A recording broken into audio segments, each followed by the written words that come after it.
This conference will now be recorded.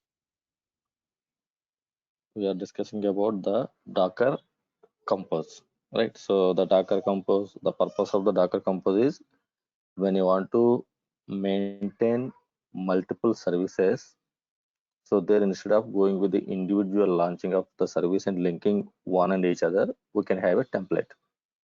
In the template, we can place everything, all the services information, volumes information, environment variables, networking, everything you can place a template. The template we are going to call as a Docker Compose.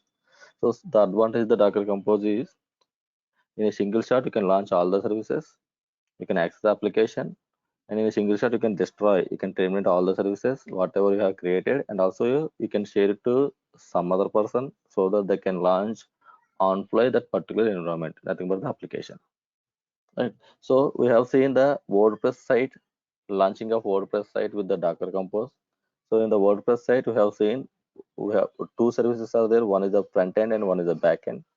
So now the second example from the Docker Compose side is voting application.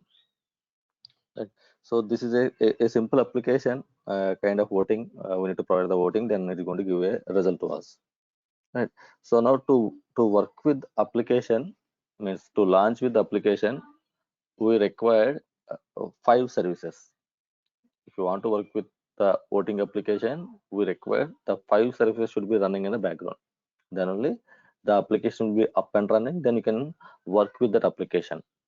Right. So now here there are five services are there. One is voting app, result app, Redis, DB, worker. Right. So these are the five services are involved in this application. Let's see what is the service called. The first service called voting app. It is a front-end application written in Python, right? So the advantage with the microservice is you don't require to write the entire application in a single language like a Java, .NET, or Python, whatever it might be, right? So if this service required the other language, there the compatibility or the features are available for the first service, then I can go with that language. I can implement that one. Now the other service is not required this high level languages. You can go with the some low level language. Likewise you can implement the application by using different languages, because every service will be deployed in a individual server. Now the server means a Docker container, right? That's what the link actually, right? So that is the right. So now here that is the reason you are going to see in a microservice application architecture, the services will be implemented with different languages, not by single language. It's not like every application should have the different language. It's up to the project how the architecture is designed, and based on that they are going to implement the code, and they are going to deploy this application as a services. So now here this front end voting app is written in Python. This is for the end users, so like you and me. So when we are going to access the application, this will be the front end page for us, voting app. And the second one is Redis. It is a in-memory database. It's used for the intermediate storage purpose, right? So now here if I go to the diagram back, so this is the main database, and this is the intermediate database to store the data like intermediately. So every time you should not go and connect to the database, so the data will be stored in the Redis. It's faster access. Then worker node. So this worker node is nothing but it's a .NET, right? So it is separate service. The worker node, this is the one, and it implemented with the help of .NET. .NET is to fetch the host from the Redis and store into the Postgres database, right? So whatever the data is coming into the Redis from the front end, it's the intermediate. It's not the permanent data storage point. It's the intermediate one. So whatever the data is coming from the front end, so this guy will fetch the data and it will store into the database. The flow you can observe here. Then once the data is stored, so when I want to see the results, and I will go to the result app, the service. Now the service will fetch the data from the DB and it will give the results for us. So likewise, we have five services. Result app, it's a front end again. It's a Node.js application, right? So now we have five services. Five services are implemented with five different languages or five different components. Then what we need to do here is, so we are not going to bother about how they are implemented, what is the language they have used. Our job is to how to deploy it, how to make it a single application instead of a separate pieces, right? So now here to launch this application, like to launch all the services, we are using the Docker. So Docker containers we are going to launch, and each and every Docker container will be having their own modules like voting app, Redis, worker node. Right. So then these applications means sorry, these services are going to talk one and each other, and finally we are going to see the results on the browser. Right. So now here launching the services, like now how we are going to launch all the five services. Right. These five services are required for me to access the voting app. So how we are going to launch? We have two ways. One is go and launch manually, Docker run, Docker run, Docker run. Right. The second way is Docker compose. Right. If I go with the manually Docker run, I need to take care of each and every part, every section. Right. Launching the container and linking the container to other services, and volumes mounting. If any usernames or passwords are there, like database connection strings, that has to be passed. But if you want to place all in a single network, the network creation, everything is our responsibility. Right. Now the Docker compose, it is also the same, but we are going to place everything in a single file. That's it. Right. Let's see the Docker compose file. So now we can find the Docker compose, the file path here. Like if you want to see the Docker compose file, this is the file path, or you can take the code base here. So I am going to take the code base. Let me connect to the server.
Docker is not up.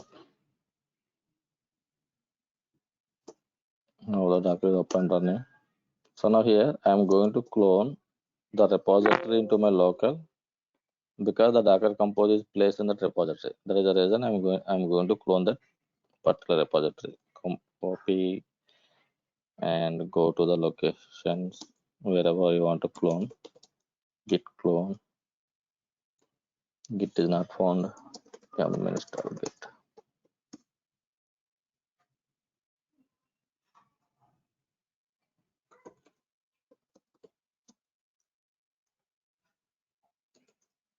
Right. So now we can observe here.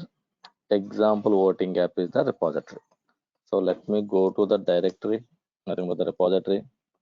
And here you can see there are n number of YAML files are there. We require the compose file, Docker compose YAML file. So open this Docker compose YAML file.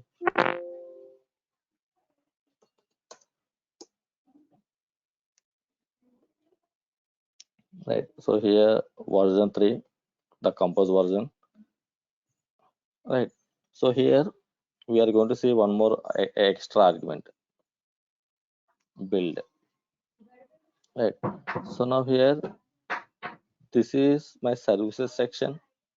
Right. Under the services section only we are going to write our services. Right. So now this is my front end voting service, and this is my one more front end result services, and this is the worker node to fetch the votes and push into the Postgres DB, and this is my intermediate storage Redis, and this is my Postgres the permanent data storage point. Likewise, we can see here there are 5 services are there, and we can observe the db hyphen data is nothing but the volumes, right? So whatever the words, nothing but the whatever the data we are pushing into the MySQL data, sorry, Postgres database into the data, that has to be stored permanently because the contents are stateless, correct?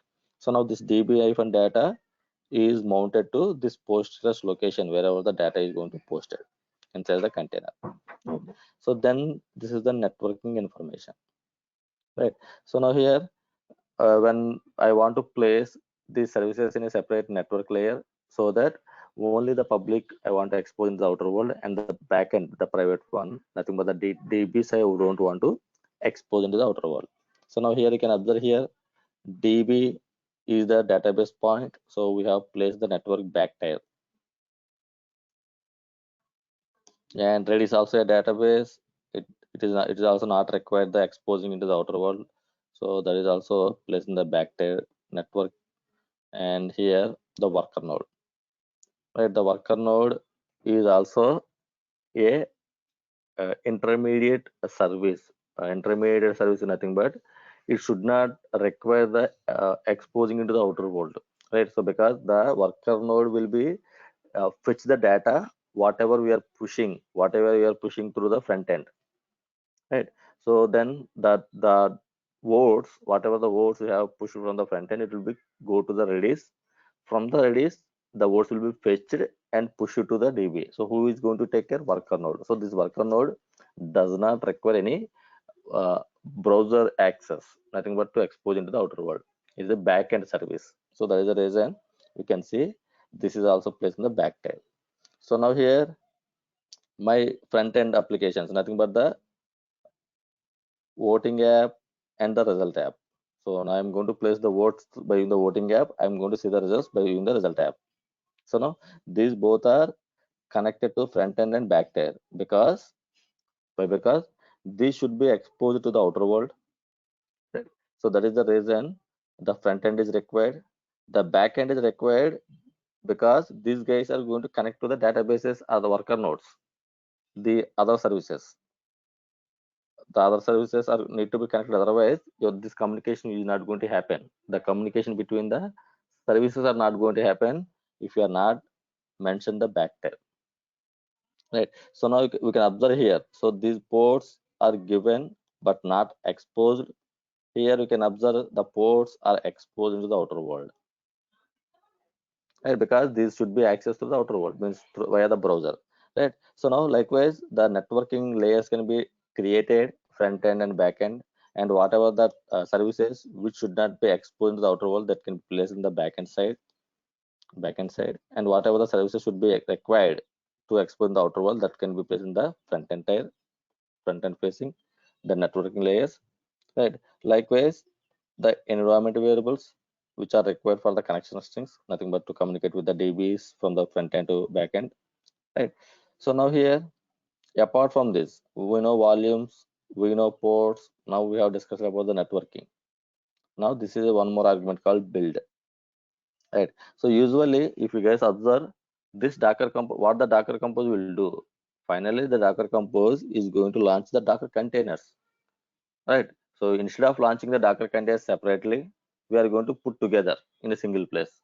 That's what the Docker compose. But the background the purpose of the compose is simply launching the Docker containers for me, right? So now here your service, whatever the service we are defining under the Docker compose, it should be required the Docker image as an input. No, so then it will take the image and it's going to create a container for us. So now here, if I go to the Postgres DB, suppose if I take this Redis or the Postgres, now I have given the input called image, right? So now here it is going to take the Redis image and it is going to create a Redis container for us. Here it is going to take the Postgres, it's a DB, Postgres is a DB, it is going to take the Postgres DB image and it's going to create a Postgres container for me, right? So from where it is going to get? From the community, simple. It will go to the Docker hub. From that hub, it's going to fetch the image and going to create a container for us, right? So that's what we have seen in our yesterday class also. WordPress image, taken from the GitHub, sorry, Docker Hub and create a container. Likewise, MySQL. In yesterday class, we have taken the MySQL, right? So now here, these two are fine, but when it comes to the worker and when it comes to the result and when it comes to the vote, there is no image is pointed, right? So that's what the Docker Compose advantage here, right? So if you guys remember in our yesterday class, I told that the developers are required to validate their code before pushing into the version control tool, right? So now I have implemented a page as an example, a page I have implemented as a developer. Now I want to validate it. So now this page belongs to a debit card module. So now what I will do, I will launch the debit card module solo and I will validate it. Then okay, I will feel like okay, this page is working fine for the debit card module. But what is the guarantee that your implementation is not going to impact the other services like online banking, credit card modules, whatever there in the application? What is the guarantee? Until unless you tested the complete application with your changes, with your changes, until unless you test the application, you are not going to make sure this is not impacting the other services. Blindly you cannot say, right? We have to test it. So now here there is a choice, there is only one way we have is the environments, development environment, quality assurance, right? Those will be there, like the DevOps will be taken care, right? So now here, if you want to test it, then what he needs to do, then he has to push his changes or her changes into the version control tool, whatever the page they have implemented, it has to be pushed to the version control tool. Then from that, the CI/CD process will be triggered, and you will deploy the code into the environment. There he can test it. But in our yesterday class, the same process I explained. Right? So with these changes, if something is broken, like the other services are not working, then it is an escalation. The other teams will be blocked because of your changes. Until unless it is rectified, they have to wait, and the time is going to waste. The environment will be blocked, the entire environment will be blocked. So now here he don't want to face such kind of situation. Instead of doing all the stuff, we want to upfront before pushing the changes into the version control tool on his mission or on her mission. They want to test it with the whole application, not only a solo module. With the whole application they want to test it. Then once the confirmation is like once he's satisfied with the changes, then he wants to push it, right? So how he will deploy his code with entire application? He wants the environment. Earlier days, we are going to set up this environment on their missions. If they want to test it, they have to set up the complete environment, like the installation of softwares, everything has to be taken. Now, you don't require to set up any specific environment on the laptops or desktops. Your Docker will be taken care. That's what the biggest advantage of the containers. Anything you can do on fly. So right. So now here the Docker containers we are going to launch nothing but your application will be launched with the help of Docker containers. There you are going to validate your code. So now here what the Docker containers are nothing but it's the Docker images, right? So the Docker images are going to take and they are going to it is going to create the container for us. Now here your code is not built as a Docker image. When the code will build as a Docker image, when it go to the CI/CD process, in our CI/CD process, the image will be built, but not on your local machines. Correct. So now here, if the image is not available, then how your Docker Compose will create a container for us or for him or for her, right? So that's where the Docker Compose is having an option of, right? It will take your code, it will build the code, and will create an image at that same point, means on fly. The Docker Compose will be taken care, right? So now when I want to test my code, simply I'm going to give my location where the code is placed. Place means which directory, what the location of the code. So now what the Docker Compose will do, it will go to the location, what is the path you have mentioned, it will go to the path and it will build the code and it will create an image. Then the image is going to create a container locally, everything is locally. Then you are going to validate. If you are good, then push the code to your GitHub. That's what the build option in the Docker Compose. So now here, when I want to validate my code, my developer code, then what I will do in the Docker Compose, I am not going to point any image because the image is not created yet, right? Before the image creation only, I want to validate my code. So that is the reason we are going to point our location where the code is placed.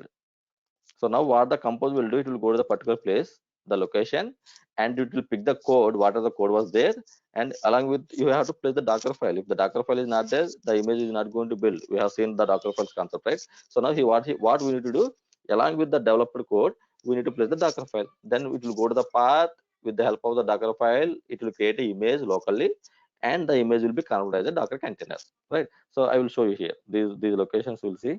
So now here likewise, now we have one more option called build, nothing but go to the location of the path, the directory, and build the image with the help of Docker file. Right. So now we have volume section. Right. So vote is pointed to app directory, ports exposing the port locally is 80 and into the outer world 5000 networks. Likewise, you can see the result, you can see the worker node. Right. So now here this is the Docker compose. So now ls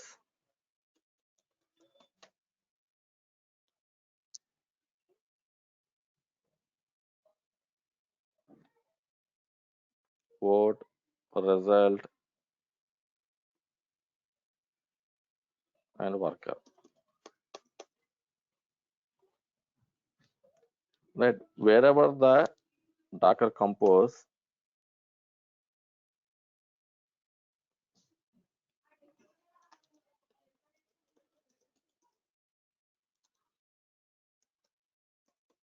right, wherever the Docker compose file is there, in the same location we are going to have the our code paths, code directories, result, vote, worker, right? Because this Docker compose will be triggered from the location called root so and so. So now when it's going to create the container, the first two three voting apps are the not the images. It has to build the image. So from where it's going to build the image, what are the path I have located? So now my path is, I have mentioned like result is the one, voting is the one, and work is the one. So it will go to these particular directories and it will look for the Docker file. Then with the help of the Docker file, it's going to create an image. Right, let's see. So cd result. Now you can see it's a .NET code, right? So result is a .NET code.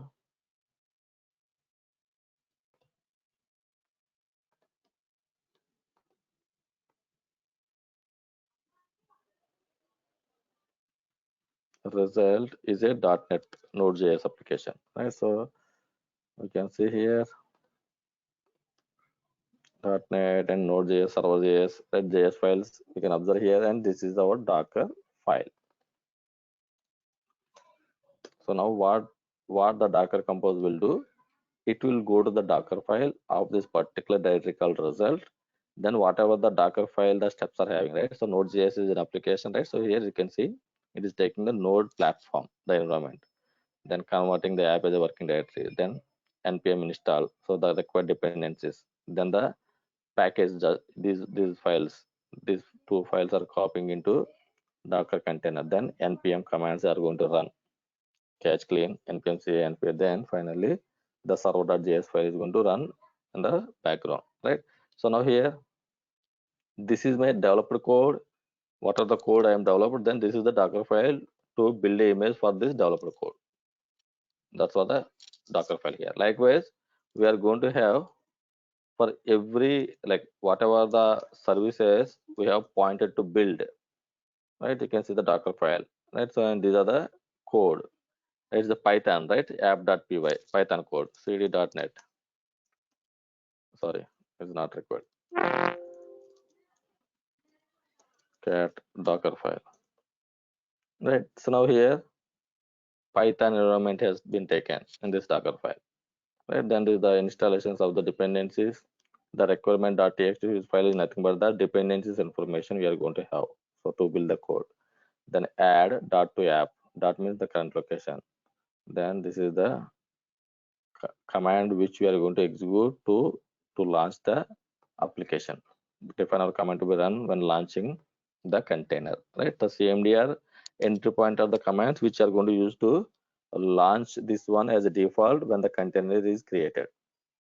Right. So likewise, here we are not having any predefined upfront images. We are going to create the image on the fly, and the image will be converted into containers. That's what the build concept in the Docker Compose. So now here I will go back and I'm going to run Docker Compose up -d. Right, it is going to launch 5 services for us. That is the one is done. This is the second one. Redis, the second one is going to launch the second service, and this is our third service, worker service.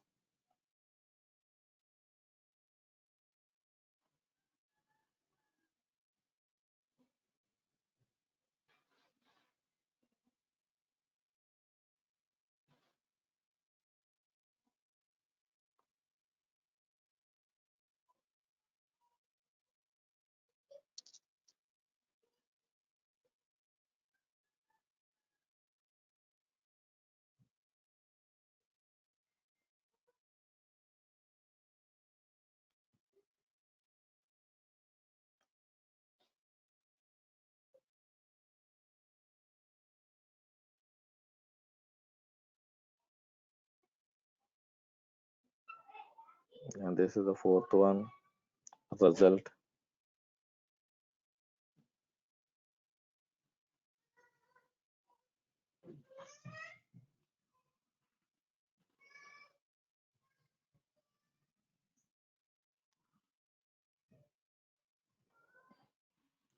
I think fifth one.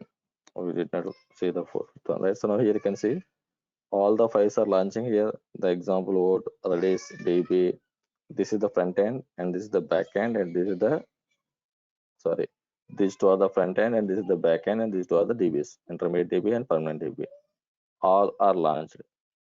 Docker Compose PS. We can see all 5 are up and running. Now here, this is the result app and this is the voting app, right? So let's go to try to access it. 5000 is the port number which we are mapped to the 80 port number, right? So now here when I want to access the application, use 5000. So let me go to the browser, take the IP address,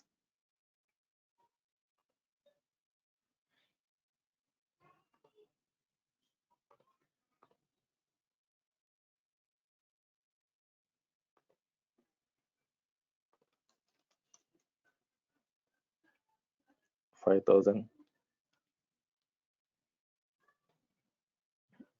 It's a simple a voting app, cat versus dog. So now here I'm going to vote for the cats, and I voted for the dogs, again cats, something like that. Right, so now here my voting is done. So I want to see the results. Right, the result tab we can see with the port 5001. So if you guys observe here, here it is mapped 80 to the 5001 for the result. Right. For the voting, 5000 is provided, and for the result, 5001 is. This is for the internal purpose, not for the external. This is the one. 80 is the one which should be exposed. So here you can observe 5001 is the one which is exposed. So now here, if I go to the 5001 now, we should see the results. It's cat 0%, whatever it may be, right? Total one vote has taken, and here you can see zero, cats are 0, dogs are 100%. So likewise, the application is working fine with the 5 services in the back end, right? So now here the advantage of the Docker Compose, right? So with the single shot, we launched all the services, and we are working with the services. So when I don't want the services, what I can do? Simply I can stop it, then I can remove it. Right, all the services will be stopped, and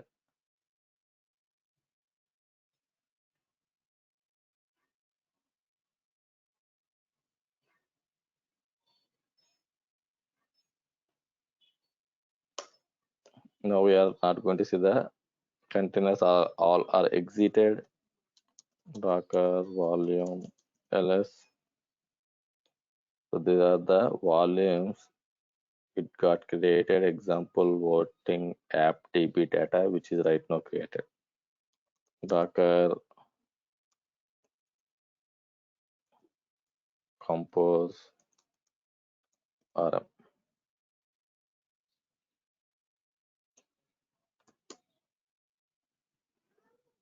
Yes, that all are gone. Now here, if I go to the Docker images, you can see app image is created. This is the image it got created because we have given the build option, and this is the image also it got created, and this is the image also it got created. Right, the three are images are created, and we can observe here the Redis and the Postgres. Somewhere you are going to see the Postgres also. This one. These are the images are taken from Hub, Docker Hub. It's likewise, we can use the Docker Compose to build the code, to build our code and create the images and create the container, or use the predefined images, whatever is available from the Docker Hub, like this. Right. So this is about a Docker Compose, guys. So it is useful. It is useful for the developers, and it is useful for us. So when they want that, we are going to face such a situation like the client wants to see the application on their missions. Usually we are going to receive that kind of requirements, right? So they don't want to connect to our servers. They want to test on their missions only. So by that time we cannot go and set up the every infrastructure, right? Every component, every server, and every configuration. Simply we are going to create a Docker Compose for our application, and the Docker Compose will be sent to the client. We'll give the instructions how to launch, how to work with the Docker Compose. That's it. That's which whatever the environment, whatever the missions they are going to have, we are not going to bother about it. Simply we are going to create our own environments with the help of these Docker containers. Docker containers are very, very important in our DevOps life. It's going to play a vital role in different areas actually. Right. So now let's try to understand the other sections of the Docker Compose. Sorry, not the Docker Compose, Docker. The other ecosystem is a Docker Swarm. Right. So that before discussing about this Docker Swarm, let's try to see the networking. Then we'll come back to the Docker Swarm. Right. How the containers are going to communicate one and each other in this Docker world. Right. So because right now we have launched 5 services, 5 containers. Right. We have created a network called front end and back end. Right. So how these guys are going to communicate? So what are the ways are there for the communication between the containers?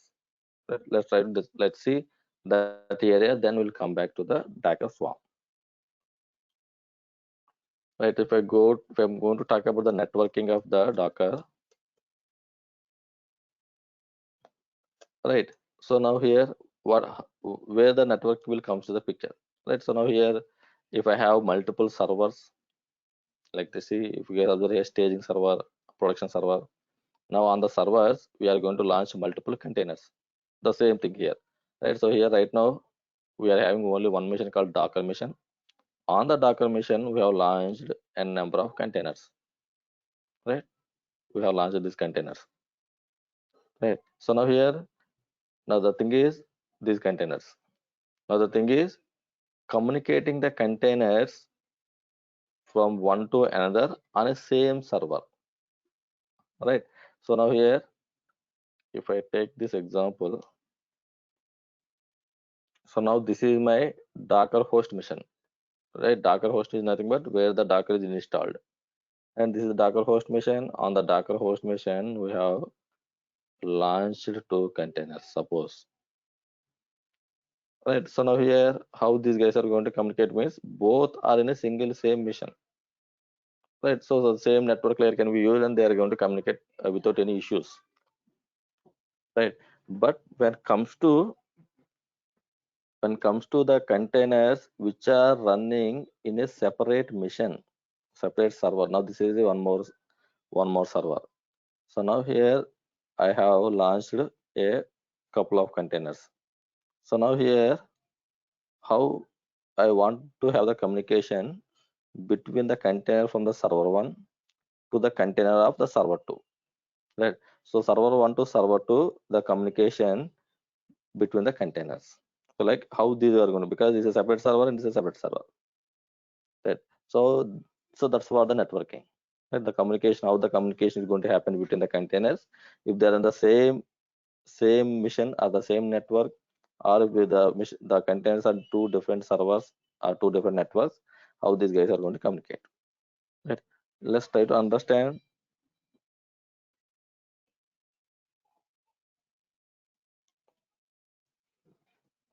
We have total 5 network drivers. We are going to call it the drivers. 5 network drivers are available from the Docker side for the communication between the containers, right?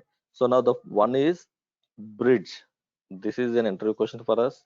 Docker networking, Docker network drivers. They will ask types of Docker network drivers.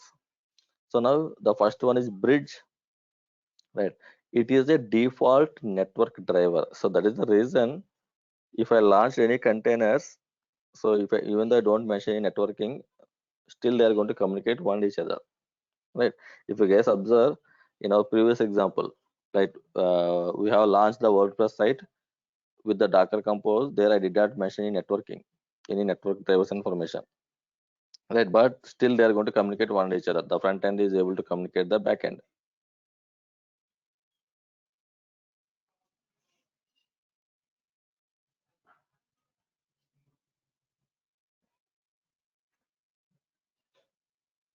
Here no networking, nothing, but I have two services, front end and back end.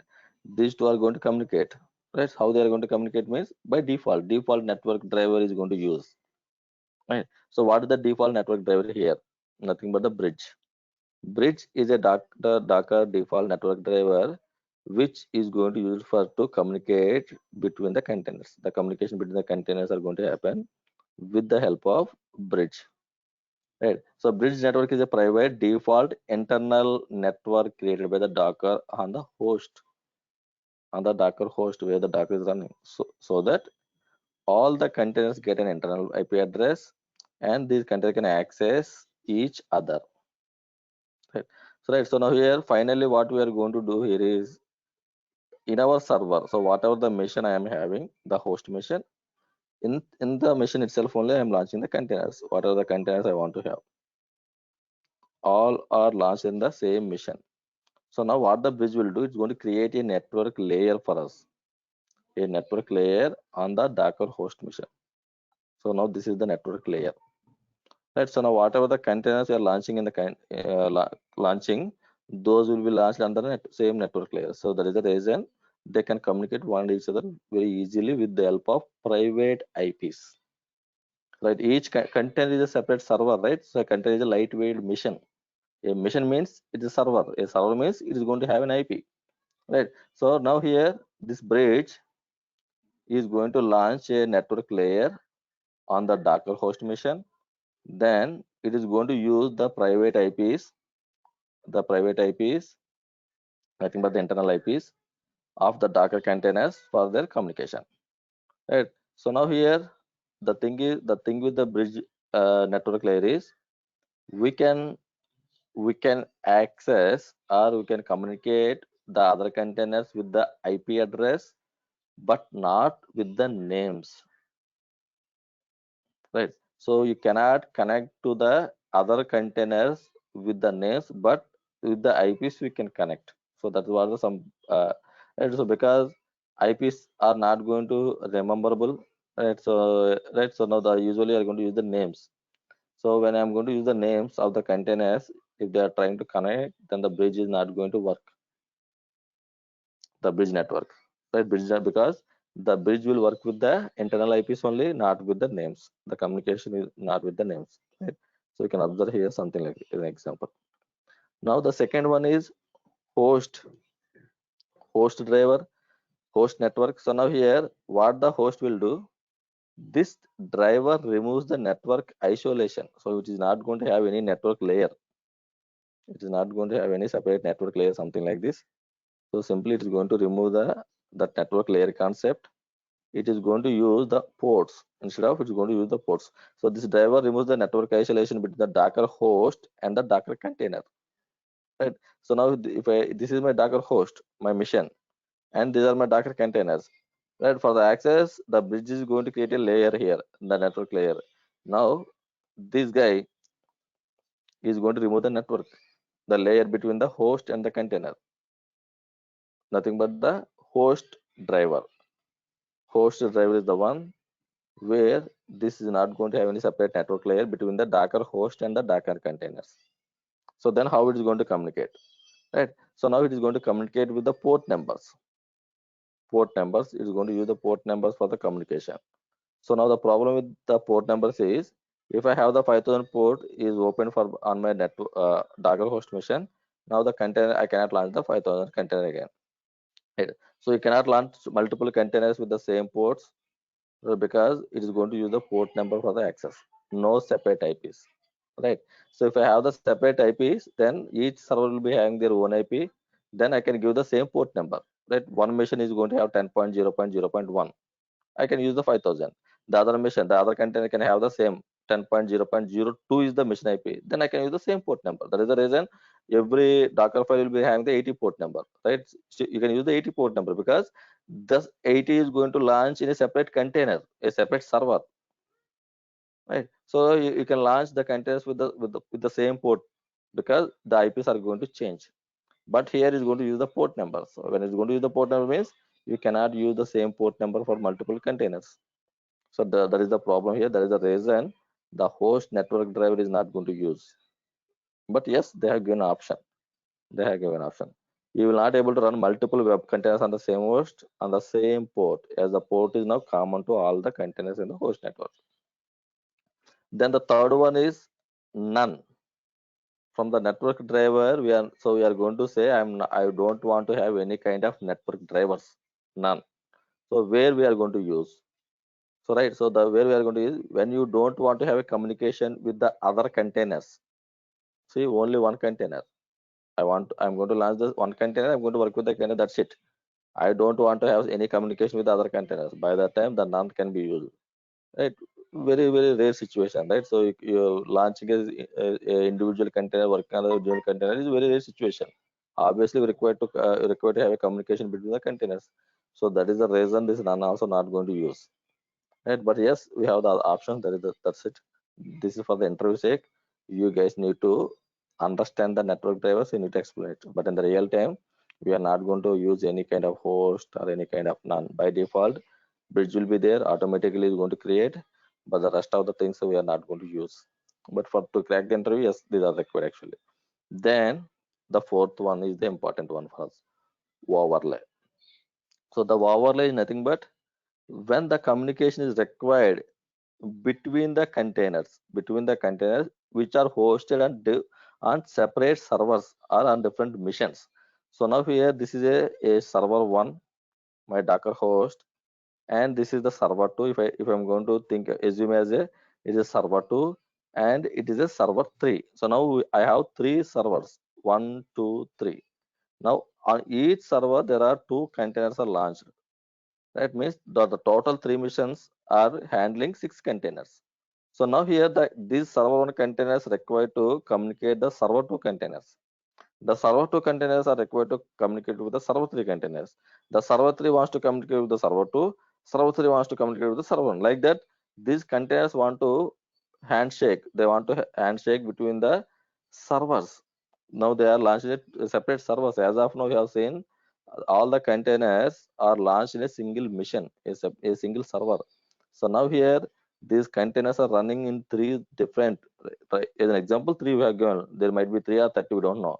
Right? So now here the containers which are running in a separate servers, if they want to communicate, how they are going to communicate? There the overlay will come to the picture. Now we require to define the network driver as a overlay. Then only these containers can communicate the other containers which are hosted in different servers. The bridge is going to use the communication between the containers which are hosted in a same mission. Same mission. They're the bridge. But when it comes to the multiple servers, there the network driver should be the overlay. This is the important one for us actually, right? So now when I want to communicate with the other servers, the containers, right? When I means the containers, right? So now here where we are going to use, we'll see. I will show you this example of running the containers on a multiple servers and how the network driver is going to create. Then the last one is MAC VLAN. So now as of now we have seen the communication between the containers or with the IP address or with the port numbers. Now here in the MAC VLAN, it is going to use the MAC address. The MAC address will be used to for the communication between the containers. Right. So now here it is in implementation phase, not completely implemented. Right. So with the help of MAC address the communication, they want to have the communication. So there are some advantages are there that still is in progress. So that is the reason this is also not right now you are using. So right. So now here out of all the five, right? So the we require the bridge and the overlay. So let's see the bridge one. These are not required for us host and none and Mac VLAN. Now here we're going to see the bridge as an example here. In the bridge, what they're saying is the communication can be happened between the containers with the IP address, but what not with the names. Let's see this use case, how these guys are going to communicate. So if I want to communicate with the name, what the error is going to show, then how I'm going to resolve this one. Right. So let's see here. So now let me go to the command line.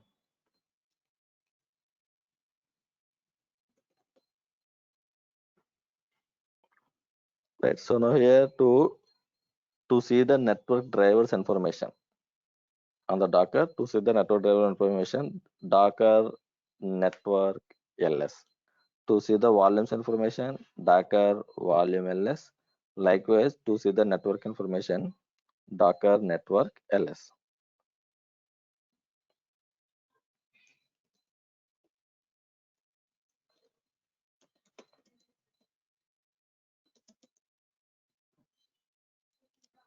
Right. So now here you can observe here bridge, host, none, and some examples and some WordPress. Right. So now here you can observe here example voting app back tire, example voting app front tire. Right. So now these two are came from the Docker compose file. Right. In the Docker compose, I have mentioned like I required two network layers. One is the front end and one is the back end. So these are the two.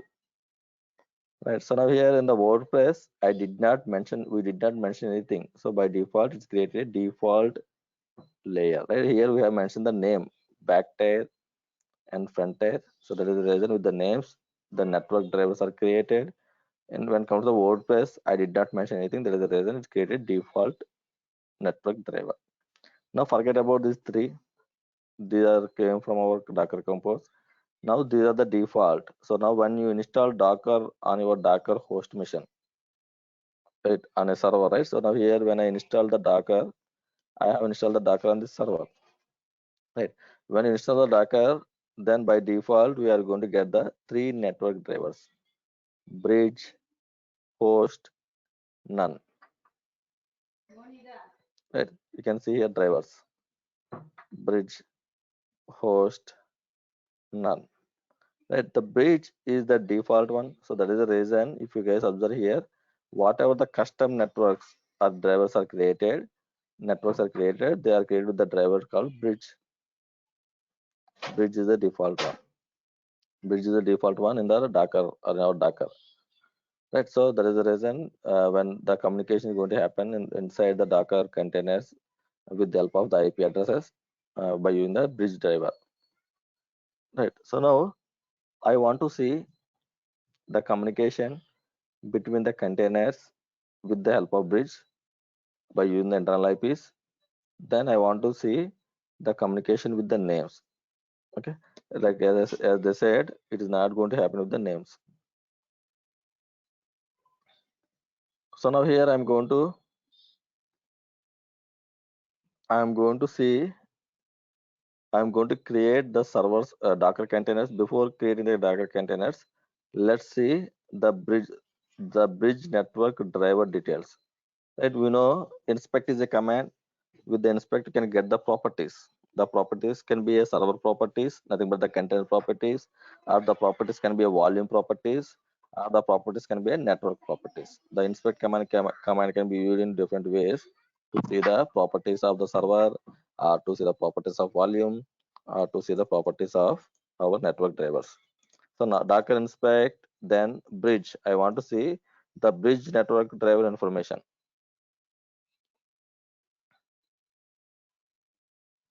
Right. So now here it is going to use the subnets.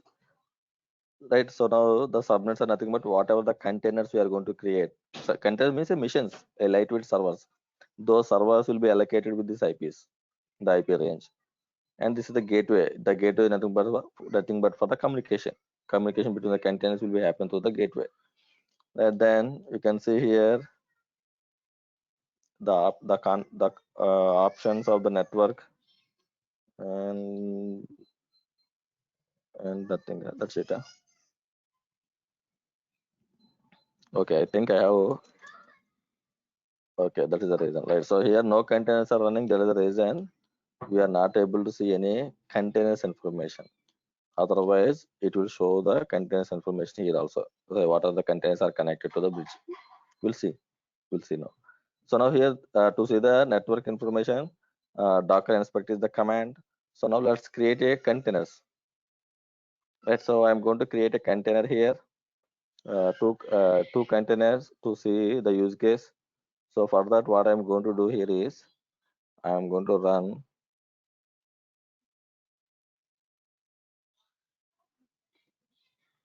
Docker container creation command.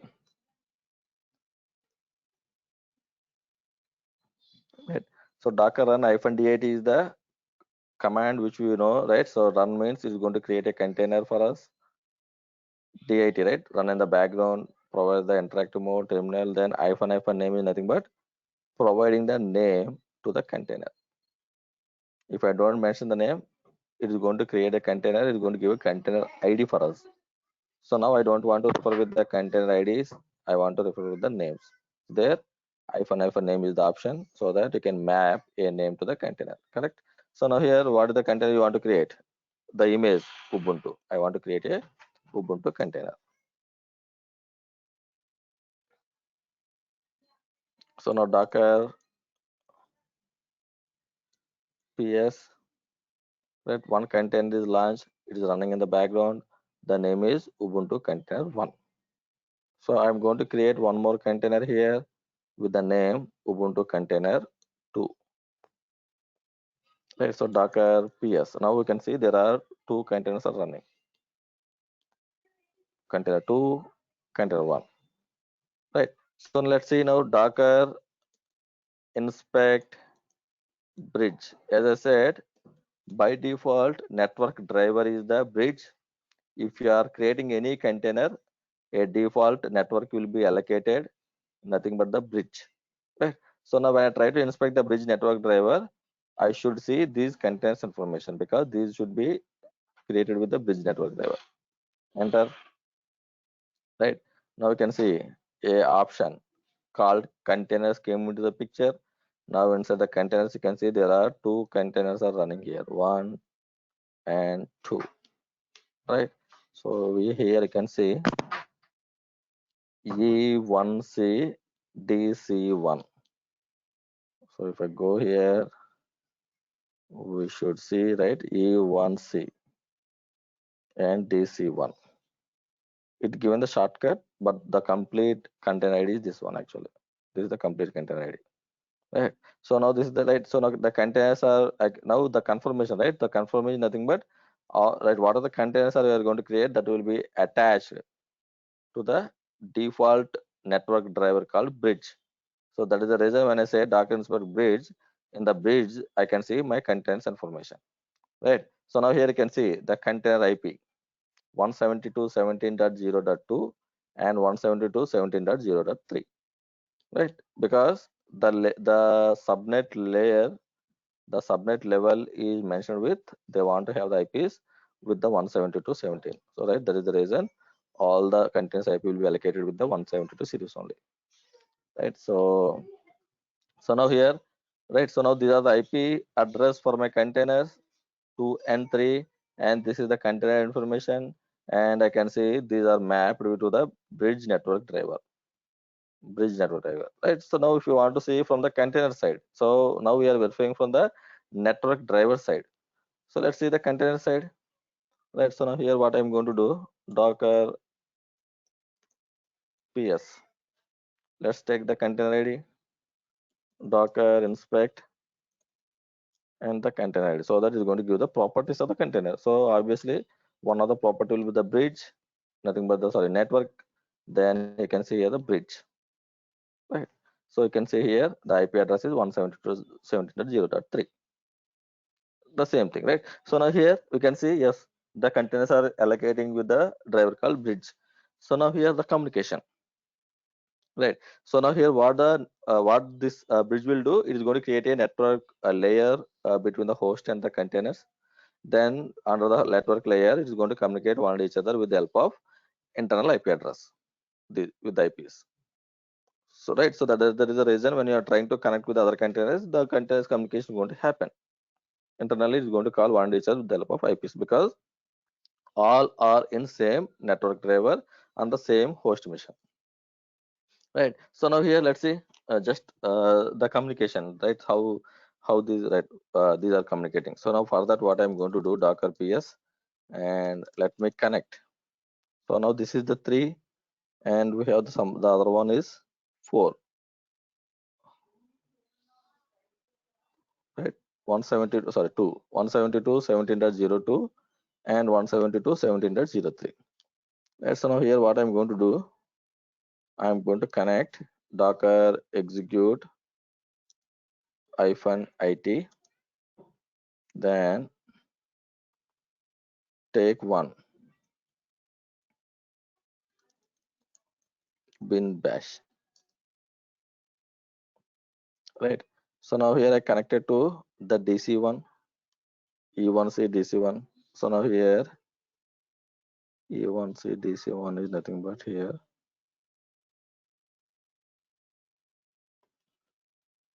E1C DC1 is nothing but here 172.17.03. So now here I want to connect this container 172.17.0t. Right, I went to the container, then I am going to use ping and the other container IP address. Right, the ping command is not found, right? Because as I said, the containers are lightweight servers. You are not going to have all the packages and everything like your other OS, right? Now because the concept is lightweightness. When you want, go and install it. Otherwise, use it. Right, so now here I am going to install the ping. The ping installation command also I have provided here.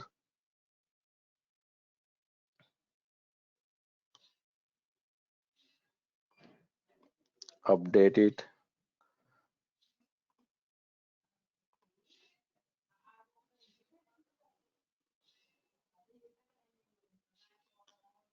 Then this is the installation command. So update is done. Then install the IP utilities. I from the ping is the package name. So now I can see ping will be works, right? So ping destination address is required. Ping is working. So ping,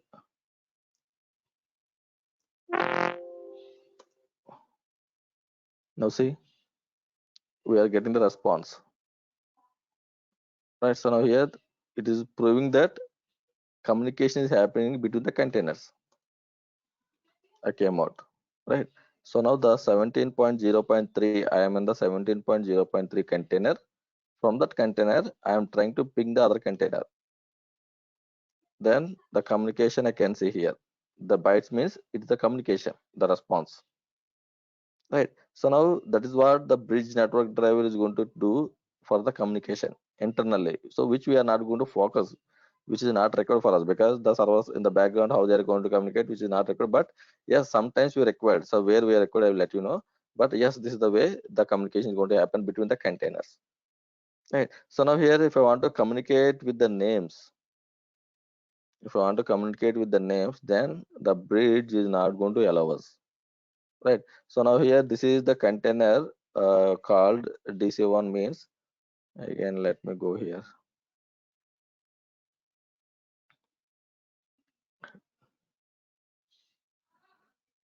Yes, Ubuntu container 2. So now here, this is Ubuntu container 1. This is the name of the container, my server. So now here, if when I'm trying to ping, when I'm trying to communicate with the host name, sorry, with the name of the container, then it is going to show us name or service not known.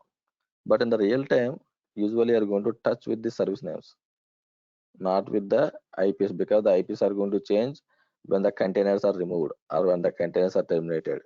You cannot rely on the IPs, right? So there we need to provide the names so that you can utilize the names for the communication, right? So then by that time, how we are going to achieve that one? Achieve means have communication with the names, because the bridge is not going to provide that particular service, nothing but the communication with the names. Then how we are going to achieve that, how we are going to solve that problem?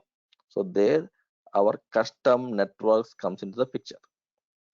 Custom networks, right? So now the custom networks are nothing but here we are going to create our own network drivers. We are going to create our own networks. So now with our own networks, you can use the names for the communication. So that is the reason, if you guys observe here, Docker network ls, it is going to create a custom networks. Right. So now here it is going to, you can communicate with the names. You don't require to go with the IPs. If I use the bridge something like that, now yes, it's require the IPs communication only, not with the names communication. So that is the reason there. If you want to go with the names communication, then you require to create our custom networks. Custom networks. Right. So now here, let's see how we are going to achieve that one. So I'm going to create a custom network here. So now to create the network, Docker like volumes, how we have created volumes or own volumes, likewise we can create the networks, our own network. Docker network create. This is the command. Docker volume create, Docker network create. So then here, even though you are creating your own network, we are going to create our own networks. Still, you require to use any one of the driver, right? So even though you are creating your own networks, your means our own networks, we should point to any one of the driver which the Docker is providing, right? So now here we have the drivers, right? Bridge, host, null, MacVLAN, overlay, right? We require to use any one of the driver, right? Right? We are going to create our own network, but it has to map with any one of the drivers. So now here, whatever the custom network, our own networks we are going to create, that one we are going to use to connect to map with the driver called bridge, because host will be use the ports, right? Then there we are going to see the port conflicts, port issues. We cannot use the host. Null is nothing but only one container. Anyway, that is not the choice. So now only the leftover choice is bridge. MacVLAN is not implemented yet, means completely, and the overlay is also to communicate between the containers which are hosted in the separate servers. Now on the same server, when I want to work with the multiple containers with the names, then again we have the choice of bridge. So now here I am going to create a network, my own network, something like this, with the bridge driver. Right. So now here to create our own network, Docker network create is the command. -hyphen driver. The driver is bridge, and this is my network name called custom network. Some name. So let me go here and create it. Now Docker network ls. Now we can see here one more network is created with the name custom network, and it is pointed to the bridge. The scope is local, locally to the Docker host machine. So now here, once the network is created, then try to create the containers by using our custom network. If you are not mentioning any network information, then your Docker will create a container with the default bridge driver, default bridge. Now here I want to use my own network. I don't want to use the bridge network, right? So for that, after the container information is provided, then we need to provide the network information, hyphen network. Then hyphen network, which network you want to use? I want to use the custom network, my own network. Then the image. Then I'm going to create one more container. Done. So Docker PS. Now we can see here these two are created earlier. Now these two are created right now, just now, right? Seconds ago only these two are created. So now here Docker inspect bridge. Right? Only two containers are there, right? 2 and 1, because I am not using the bridge network. I am using my own network, right? So now here Docker inspect custom network. Your network is custom network. Now you can see there are two containers are created with my own network, under my own network, custom network. Then the names are 3 and 4, and the IPs are 172.21 series. Earlier it is a 17 series, now it is a 121 series. It is provided. What are the IP? We don't bother about the IPs, just for understanding. 172.21.02 and so 172.21.03. Right, so now Docker PS. Let's take any container, Docker inspect. From the container side, Docker inspect and the container ID. There you can see now here the network name got changed from the bridge to custom network, right? So we are mapped the driver called network only, sorry, bridge only, but the name is our own name, our name called custom network. So now when you created your own network, then the communication can be done between the containers with the names, not right with the IPs. If you want to communicate, default bridge is sufficient. With the names you want to communicate, then you need to create a custom network, something like that, by using the Docker network create. Then the containers, what are the containers you are going to launch, that should be mapped with your custom network, likewise. So now let's try to communicate. Docker PS. Now I am in the 4. Now here this is the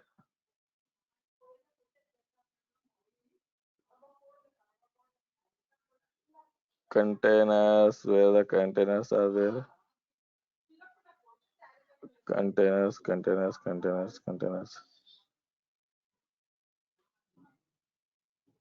Yeah, 172.21.03 for the container 4. Okay, right. So now here I am going to use Docker execute -8. Either you can use the ID or name, anything is fine. Container 4, then bin bash. Right, we connected to the container 4. So now here try to ping again. For the ping, we require the installation, right? So apt update, then we require the installation of the ping.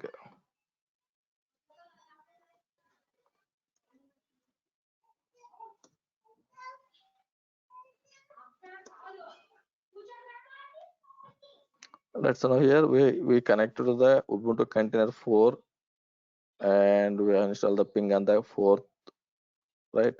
So here the 4th is having IP of 172.21.03. Now try to ping the the other container called 3.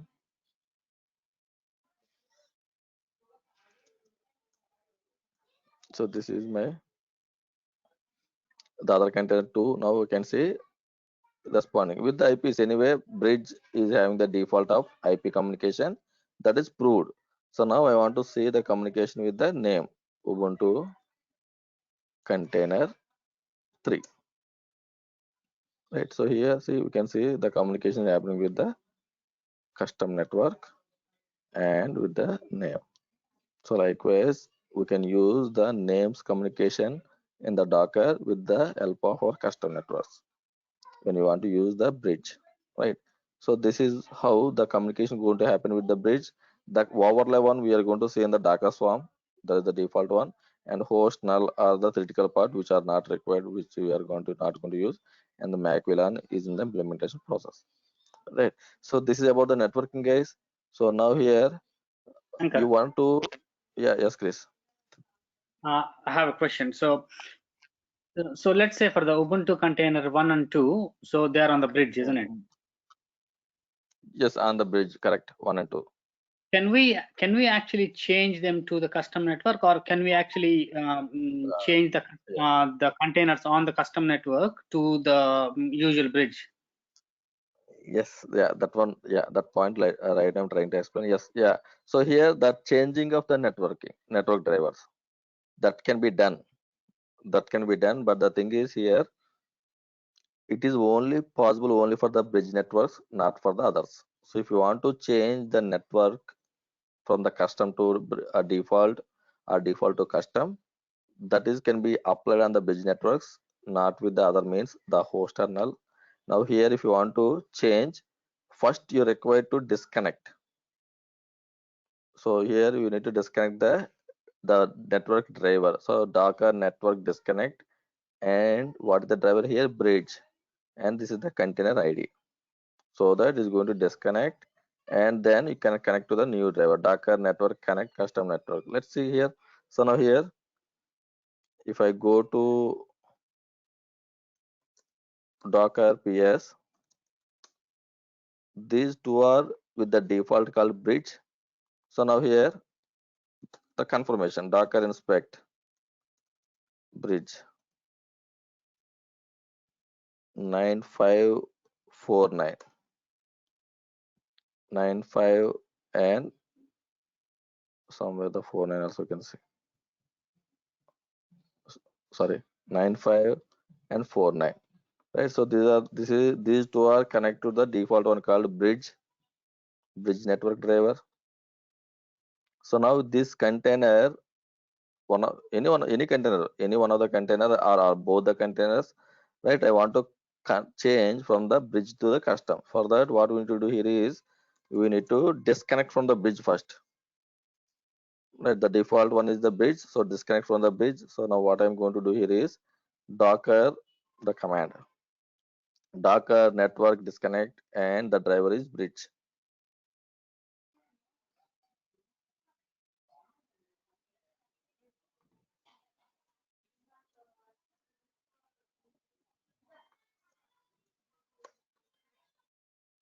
Right, so now here Docker inspect bridge.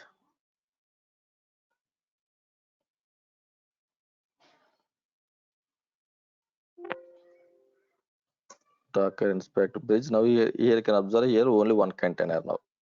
The other container is disconnected from the bridge. So now here Docker, you can see only the container 2 is there. Now Docker PS.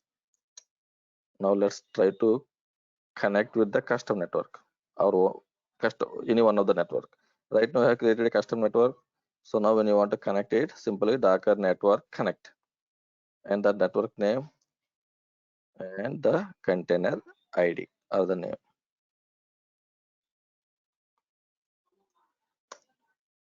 So now Docker inspect and custom network. Earlier it is having only 2 containers, 3 and 4. Now we should see 3 containers. 1, 2, 3. So likewise you can change the networks also, but that is only for the bridge. Okay, Chris.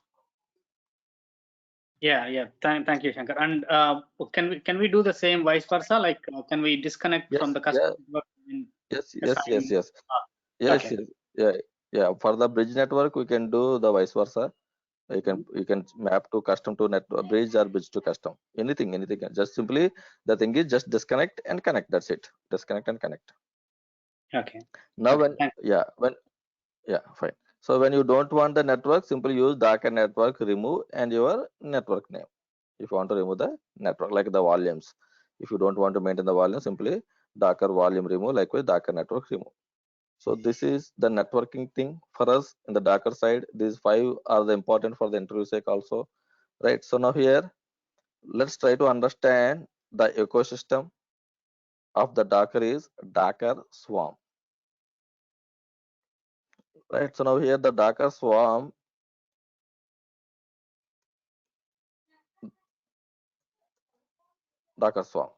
right? So now what is a Docker Swarm here?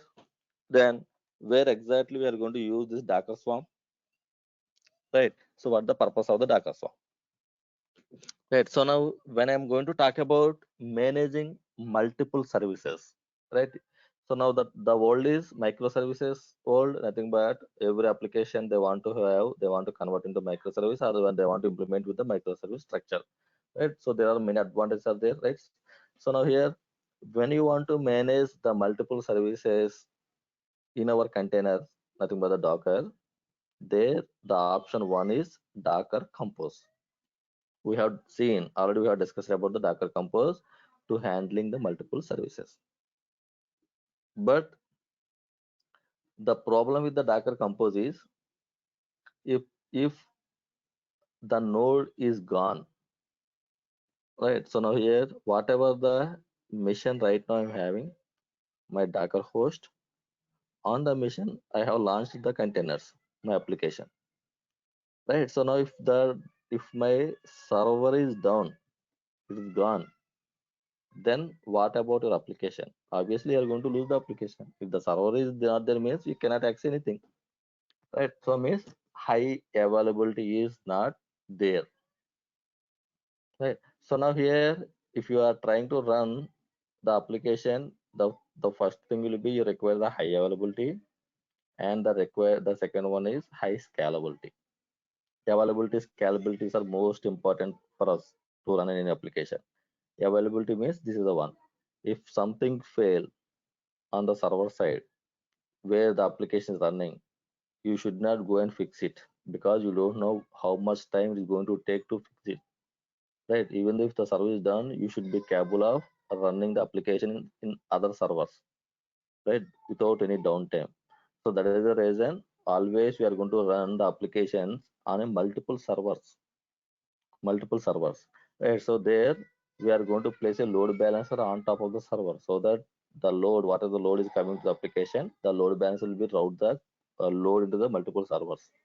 So the one is managing the load, the second one is high availability. Even if any server is down for a period of time or some point of time, then the other servers are going to take the load.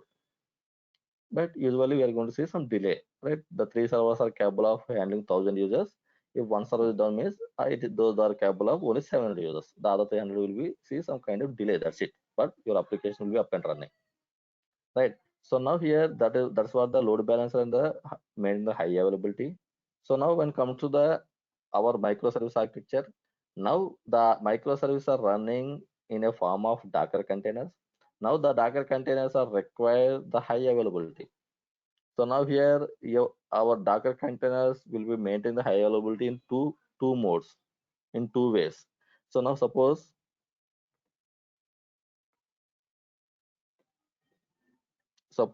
as an example, this is my container where my application is running, right? So now here, this is my server where the Docker is installed. So now on this server, I have launched a container. In this container, my application is running. So now here, if the container is gone, right, the server is up and running, but the container is gone. It terminated. It terminated. Then you are not able to access the application. So now the high availability two modes means one is from the container side, maintaining the high availability from the container side. So for that, what we are going to do, we are going to have the replicas. Two containers I'm going to run, like the two servers. Right. So now what will happen? Even though you lose one of the machine, one of the containers, still you have the other one is running. So still you can access the application. Let's safer side, you can launch one more. Likewise, so means you are going to maintain the replicas of the service so that the high availability can be maintained. One way, one mode. The second one is if the node is gone, if the right, I have the replicas, I have the copies of the application so that I can maintain the high availability. That is fine. If the container is gone, then I can have the high availability. But if the node is gone, then you are going to lose everything. That is the reason we are going to have one more means one the other servers. We are going to place the servers, multiple servers. Now on the servers again, you are going to maintain the copies. Right. So now this is gone. Still you have the server. This is gone. Still you have the copy. Like that, we are going to have the copies, replicas of the containers, and we are going to have the multiple nodes to maintain the high availability. Right. High scalability. Scalability is nothing but right. So when the load is bumping into our containers of the nodes, right? So now what I will do first initially, I will try to scale up the containers like this to handle the load. Now, if the containers are good enough to maintain the load with a single mission only, I can handle it. So means my budget is I am saving the budget. Now the containers keep on increasing based on the load. Now the server configuration is over. Whatever the RAM, whatever the CPU I have allocated, those are all already occupied by these containers. So now this server is not capable of having a new containers because no sufficient memory or no sufficient CPUs are enough allocated. Sorry, no sufficient memory are there on the mission or the CPU is not available. Then we are going to launch a new server. Now the new containers are going to launch on the new server like this. Right. So now initially the load will be taken care by the containers. We are going to scale up. Still, once the containers are scaling up, now the memory of the CPU of the system is over. Then we are going to scale up the new server until unless just we are trying to scale up the containers only. One of the advantage with the containers. If they are enough, then you don't require separate servers, right? So now here once the load is decreasing, then slowly you are going to remove. We are going to remove the containers. I record only 3 copies. Only 3 copies. The other containers will be removed. Like that, auto scaling and auto sync up is going to happen on the containers. Right. So now here and all my application is running with version 1. Right. So now here this is the version 1 of the application. 3 copies, right? All the 3 copies should have the same version. So now here I want to deploy my latest version called version 2. This is the latest. Right. So now here in our earlier days, when there was no microservice concept, then what we are going to have? We are going to have the multiple servers under the load balancer.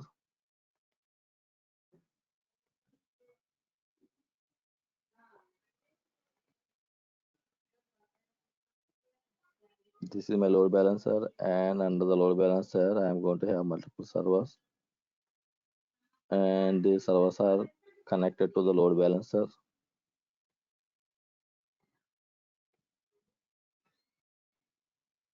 That whatever the traffic is coming into the load balancer, it will be routed to the available servers. That's what the concept actually, right? So now here, when you want to upgrade, so as of now here, all the servers are running with version 1.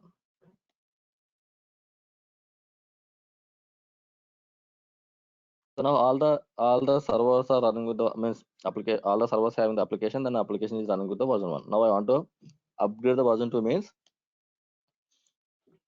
in our earlier days we are going to disconnect one of the server from the load balancer. So now the traffic will not go to the server. Only these two servers will be holding the traffic, handling the traffic. I mean to say. So now here in the background we are going to upgrade this version 1 to version 2 because now the no load is coming to the server. This load will be available, so we can maintain it. We can upgrade whatever we want.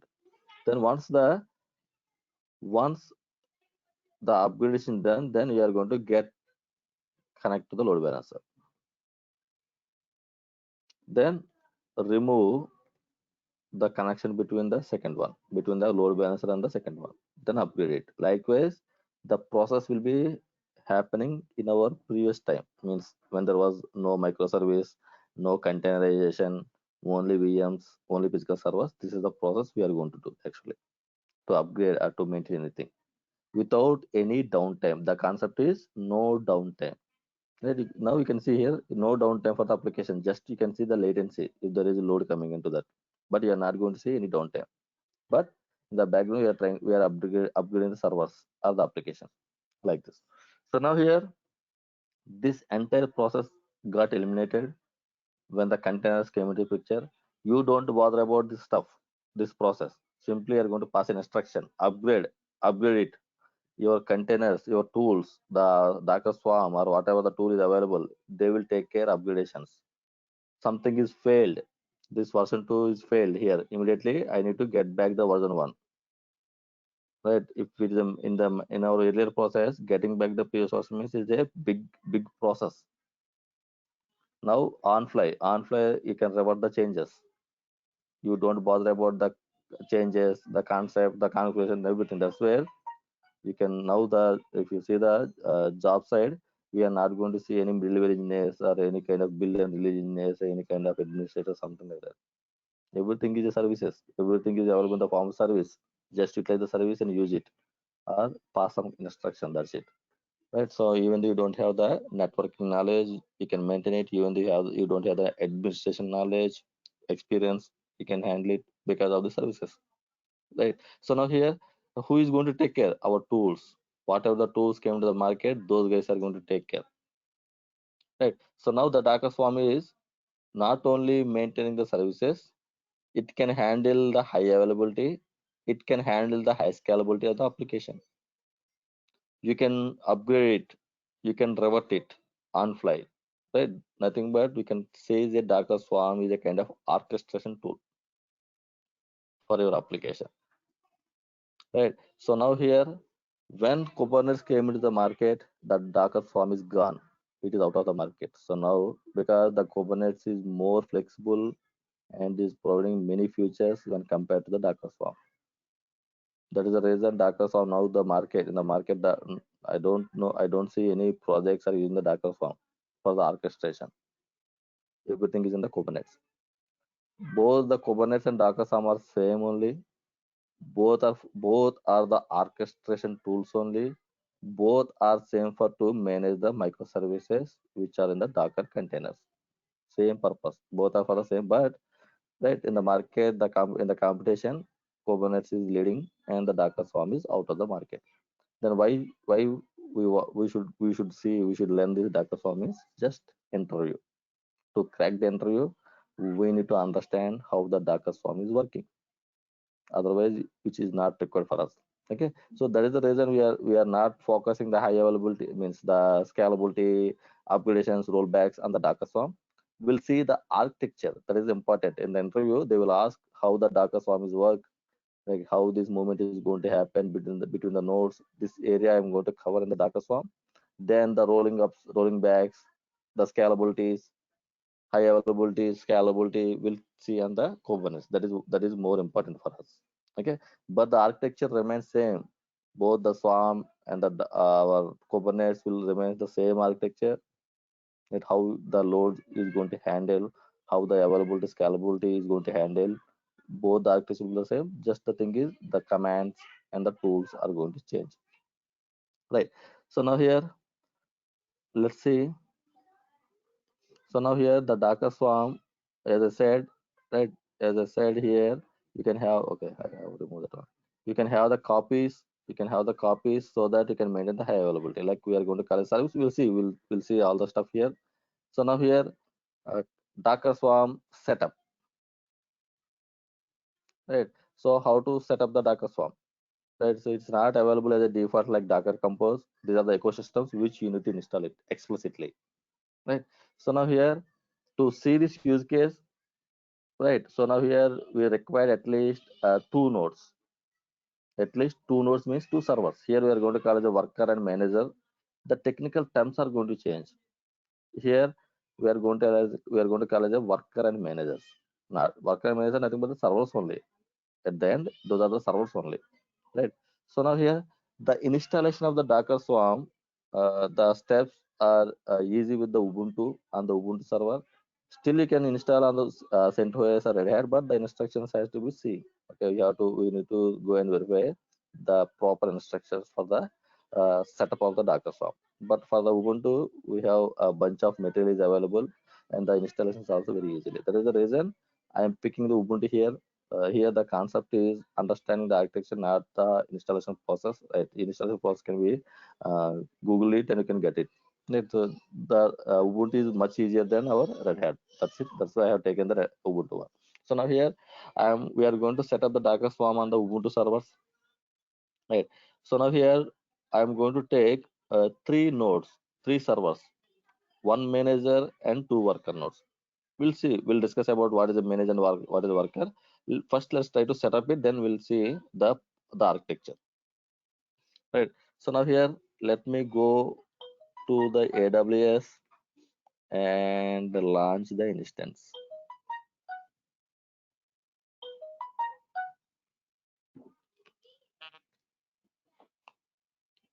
Right. So here, launch the instance.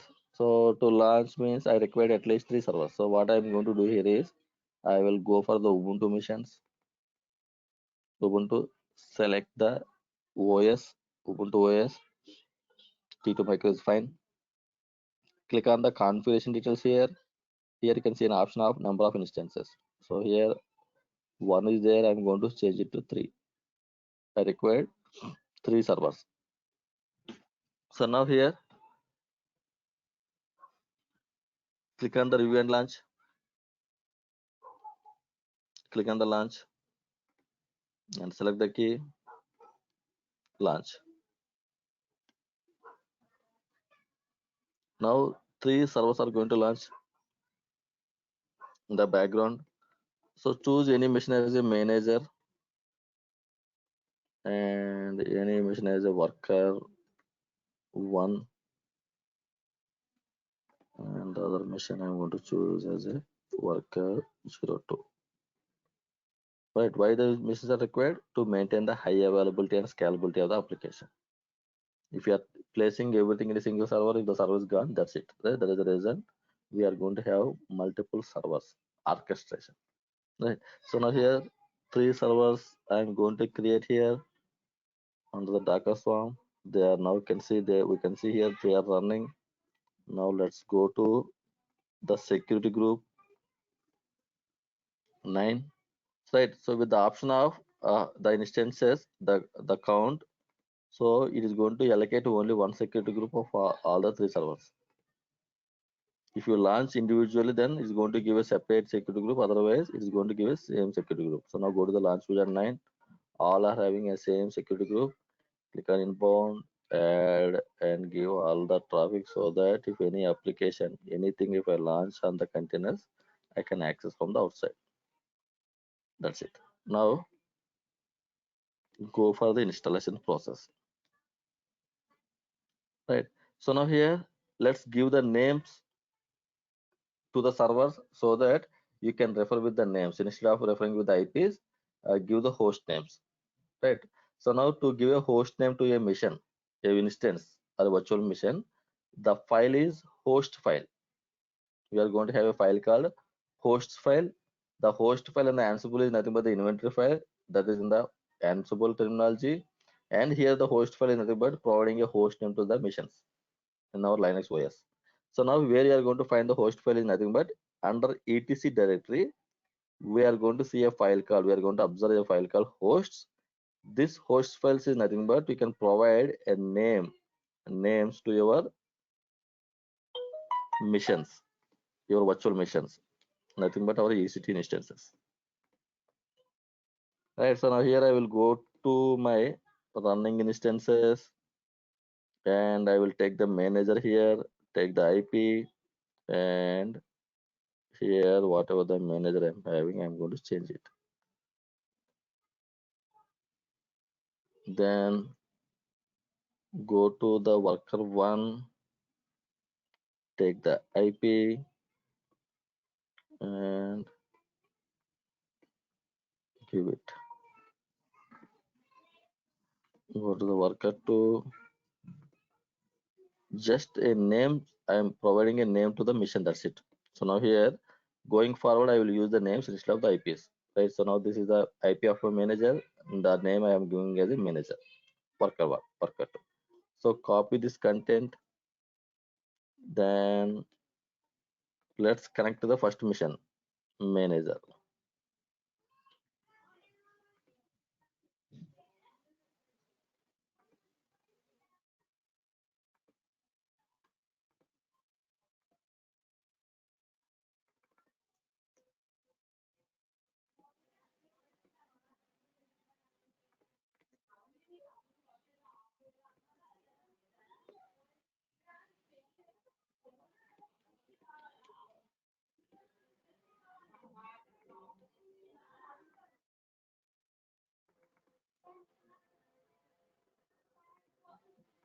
Here I am connecting the worker 1, the second screen, and in the first screen I will connect to the manager for easy understanding, for easy remember. I'm taking the screens. Screen 1 is nothing but my manager, this one.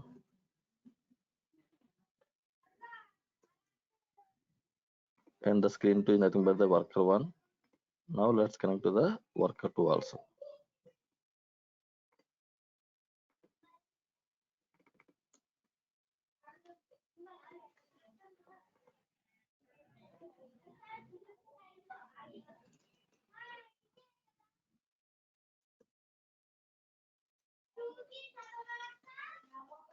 Right. So now once all the 3 missions are connected, go to the hosts file of each and every mission and add this content.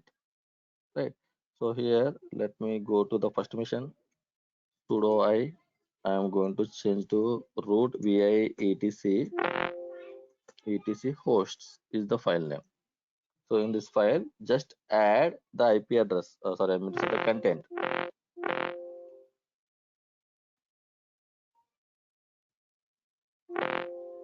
So here I am going to add the content, nothing but the host names of 3 missions. Save it. Now go to the second one. Sudo -i vi etc hosts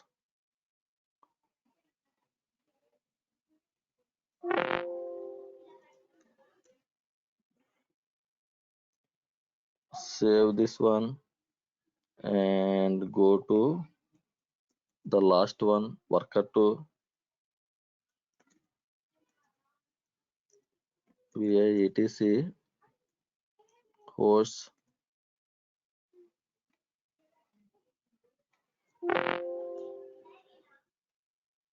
But on all the missions we have provided the names.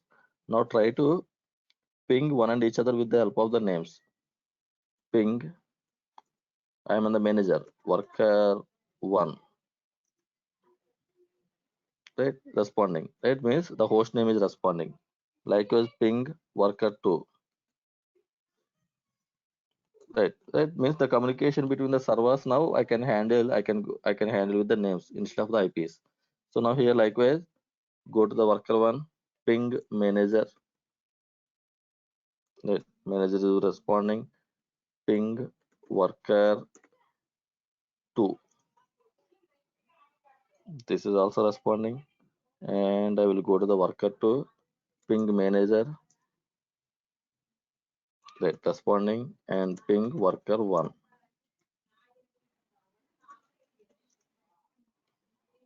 Yeah. Now the 3 servers are able to communicate one to each other with the help of the host names. So now once the host names configuration is done, then install the Docker and your Docker Swarm on the missions. Right, so now here install Docker C, Docker Engine.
Okay, sir. So now the installation. Let's go to the installation part.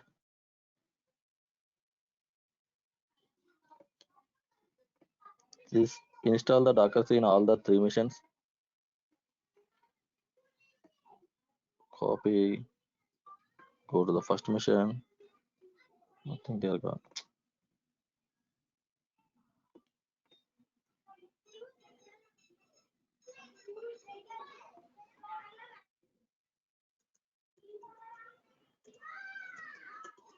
Have to update.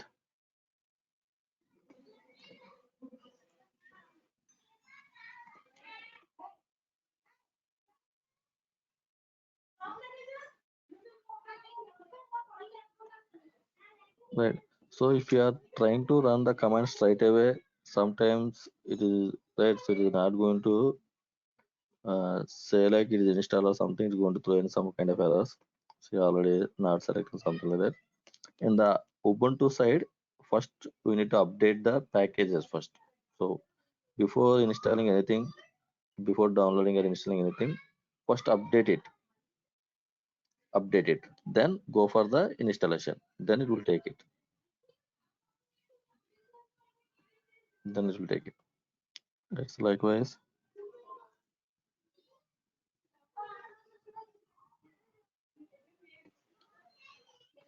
So now here this is the command, right? So if I am going to take the command and if I try to run the command straight away, the installation, see here, it is going to tell us something is not your version is something, some XYZ. So right for that time, what you need to do, update it first. Update the packages.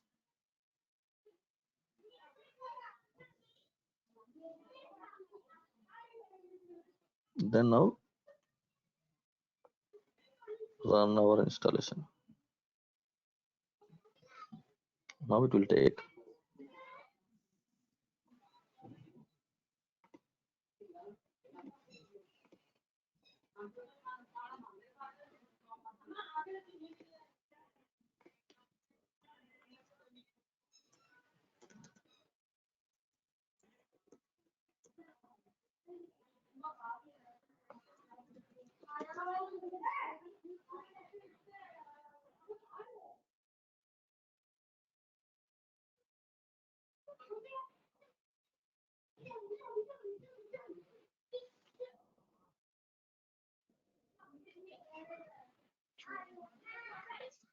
So now the Docker C is installed on all the three machines.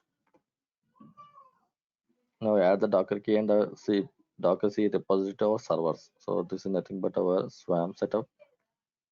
So these are the two different commands. Don't try to run both together. Take the first one until this one and go to each every server, run it. We should see a OK message. See here, OK.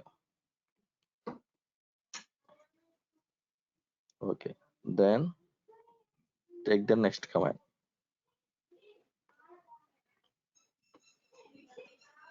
Don't try to run together.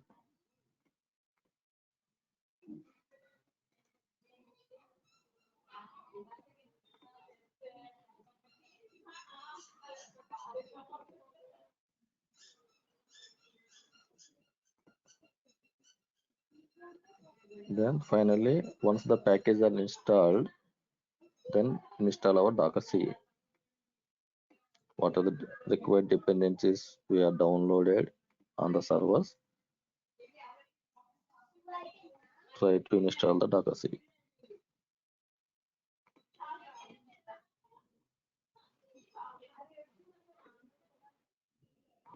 These are the common steps for on all the servers.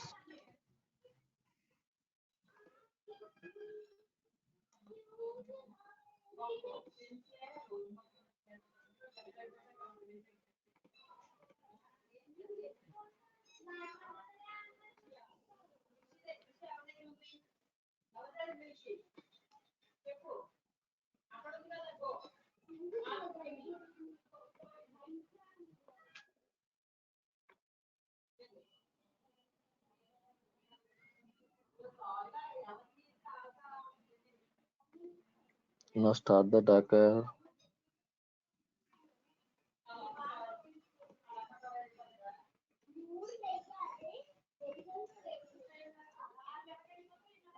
Then enable the Docker.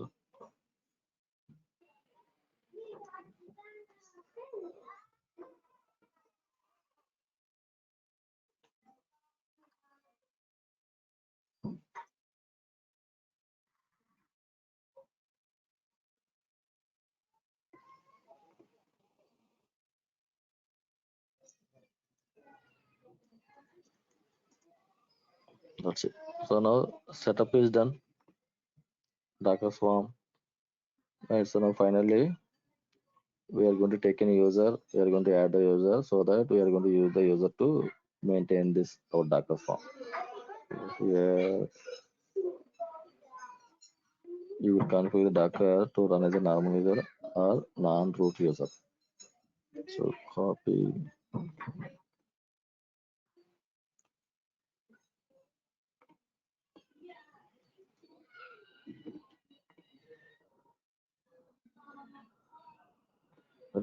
User is created, then we are going to add the user to the Docker group.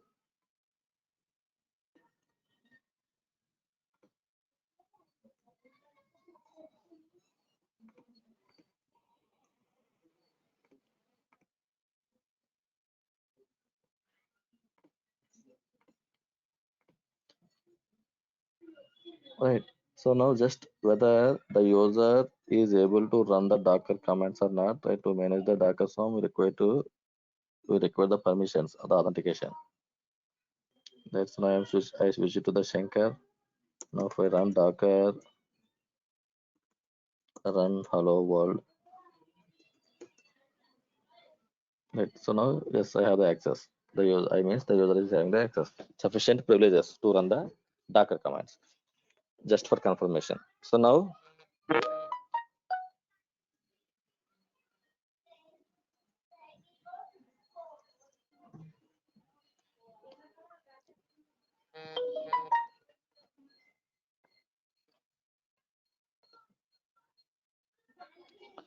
right. So now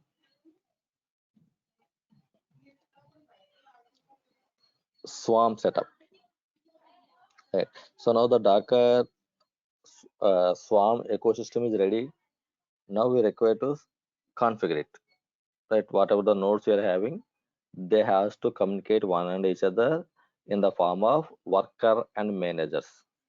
Right. So now here this communication has to be established. Right. How we are going to establish the communication means we need to choose one server as a manager. Right now we have total 3 servers. On all the 3 servers, we have installed the required software or nothing but the Docker Swarm setup. We have done the Docker Swarm setup. So now there are 3 missions are there. Now on the 3 missions, which one the Docker Swarm has to choose the manager so that that guy is going to handle the load, the other stuff, nothing but to manage the workers. Right. So now to choose a mission as a manager, for that we have a command called Docker Swarm initialization. Docker Swarm initialization. So now that one is nothing but our git init. Docker Swarm init is the command.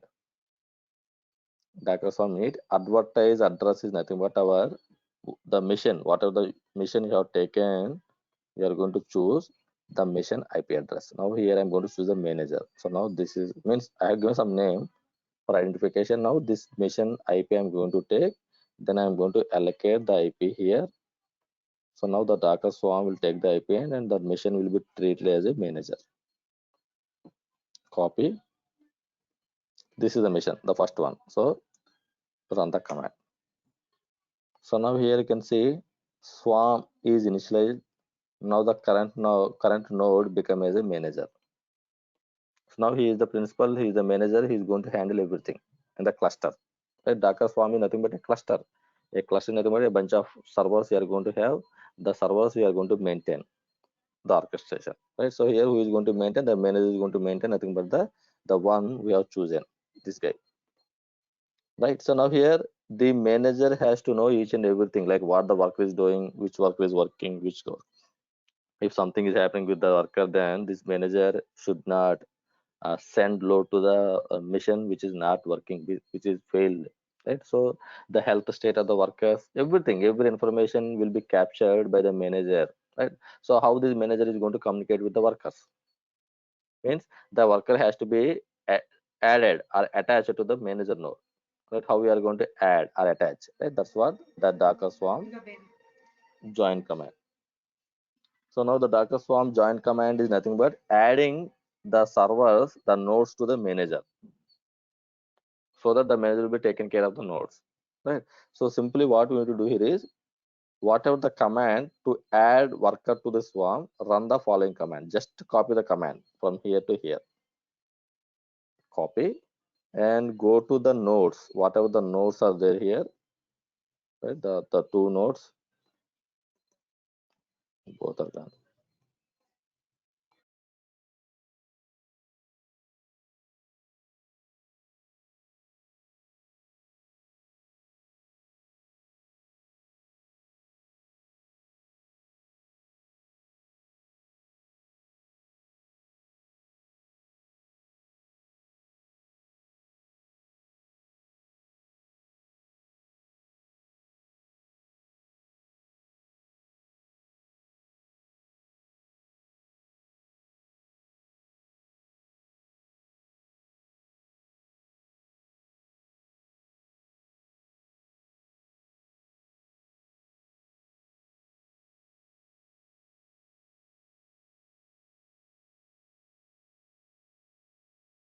Right, whatever the join command we have got from the manager, take the join command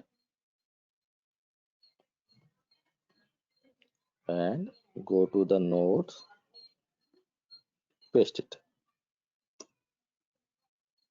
Now you can see here this node joined a swarm as a worker. So likewise, go to the other node and same command, just copy and paste it. That's it.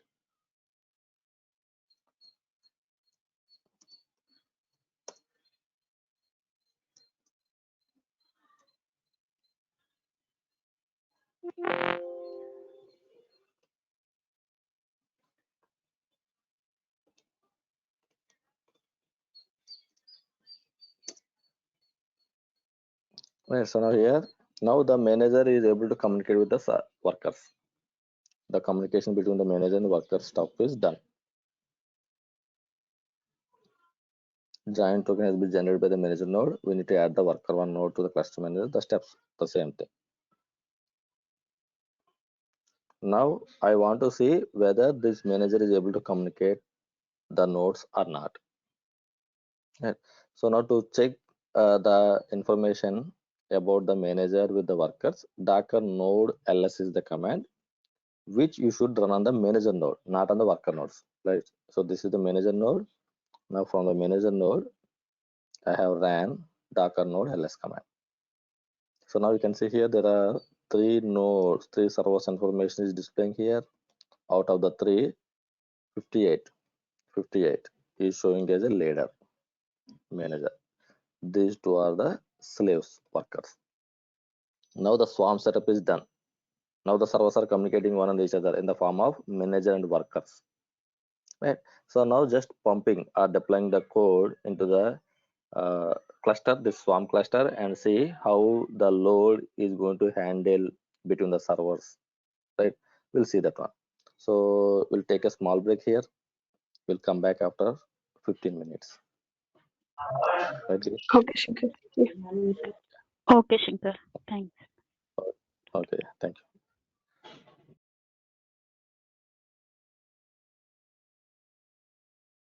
This conference will now be recorded. So now cluster is ready. Now the cluster the Docker is Docker Swarm we are going to call. So now we have created a cluster with three nodes. Out of the three nodes, one is manager and the other two are worker nodes. So we named them as a manager, worker one and worker two. Right. So now let's try to deploy the code into the cluster, our Docker Swarm. Now the manager, how it is going to communicate with the other nodes, and how this application can be accessible, we'll see.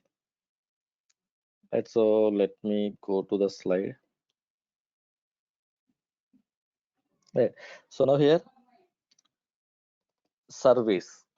Service is a object, a deployment object we are going to call in our cluster terminology.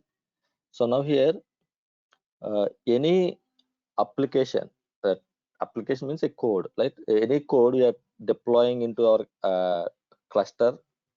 So now in the cluster, the application will be deployed into a container. Right? The cluster is now here, the cluster means cluster is a bunch of nodes or a group of nodes. Right? So nodes are nothing but servers, our EC2 instances. Now inside the EC2 instances, we are going to launch the Docker containers. We are going to launch the Docker containers.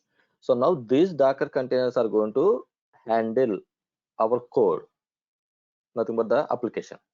Right. So now here in our Swarm cluster, right, earlier we used to use Docker run command. Simple, right? To create a container, Docker run is the command. So now in the Docker Swarm world, we are going to use the deployment objects called services. We are going to call it services. So now we are going to create a service, nothing but your deployment, for your deployment. Right. So now here Docker service create, and the name for the service name, we are going to use some name, my web. I have given you the name called my web. So now publish -p, right? So Docker run, right? You can call it with a Docker run command, Docker run -p image, something like that, right? So here Docker service create service name, then whatever the application you are deploying into that particular nodes, nothing but the containers which you want to access it, -p, right? You know, 8 is the internal and 8080 is the for the external. Then this is the image input, image nginx, and this is the version. Okay. So now we are going to create a service. Now the service will be deployed the containers. The service will be holding the containers. Right. So now here, let me take the command where you need to run these commands. All are from the manager only. Every command should be run from the manager only. So now go to the manager and give it.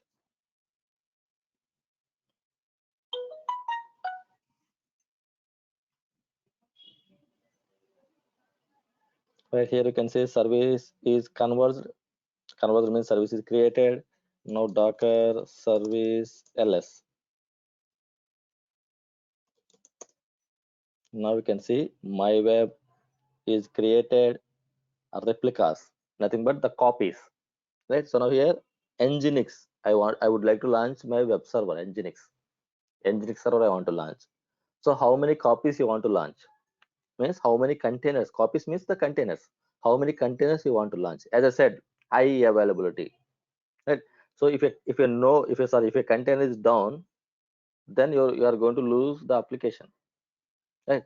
So now to maintain the high availability, the first mode will be scale up, or have or launch in multiple containers, so that if one container is gone, the other containers can handle the load, or the people, right, other containers can give the access, right? Now the second mode will be scale up the nodes, right? So if the containers are enough, means the node is not having sufficient RAM or the CPU, then we are going to scale up the extra node, until unless we are trying to scale up the containers only, right? So now here to maintain the high availability, we are going to have the copies of the container. So now here, as of now, we are not mentioning any duplicates, any copies. Replicas are nothing but the copies. So now here one, by default one, you can see one is launched, right? So one copy of the nginx container is created. Now Docker ps, you can see the container, right? So it's a compose, or it's a Docker swarm, whatever it may be in the background, the containers are going to create. Now the containers are going to map with the service names, right? In the Docker compose, we have seen the services names, DB, worker, like that. Here, the service also. Here I'm going to call my web. Now my web is nothing but it is going to have the containers. Now the container is nothing but this one. Right. So now here I can see the Docker one service is created with a copy of only one copy of the nginx. So now here where it is created, because in our cluster, in our Docker Swarm cluster, right now we have 3 servers. So now here if I take, this is my cluster. So inside the cluster, now I have a manager and the worker 1 and the worker 2.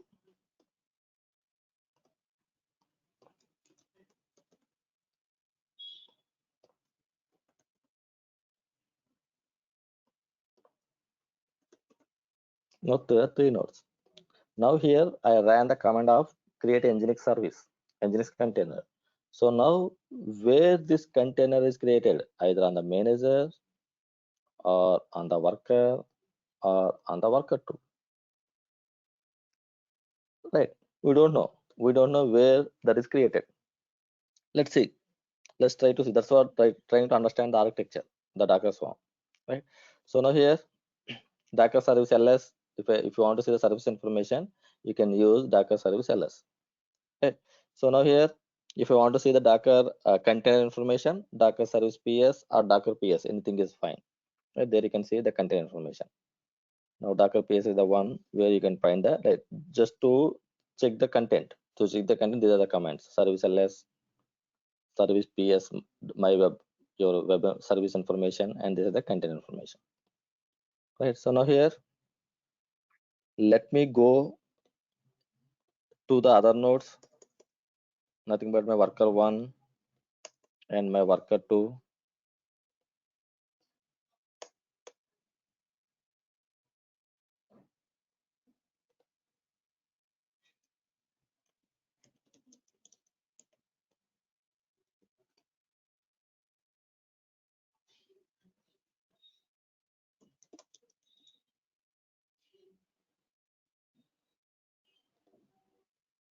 Okay. Now connect to the worker 1 and connect to the worker 2.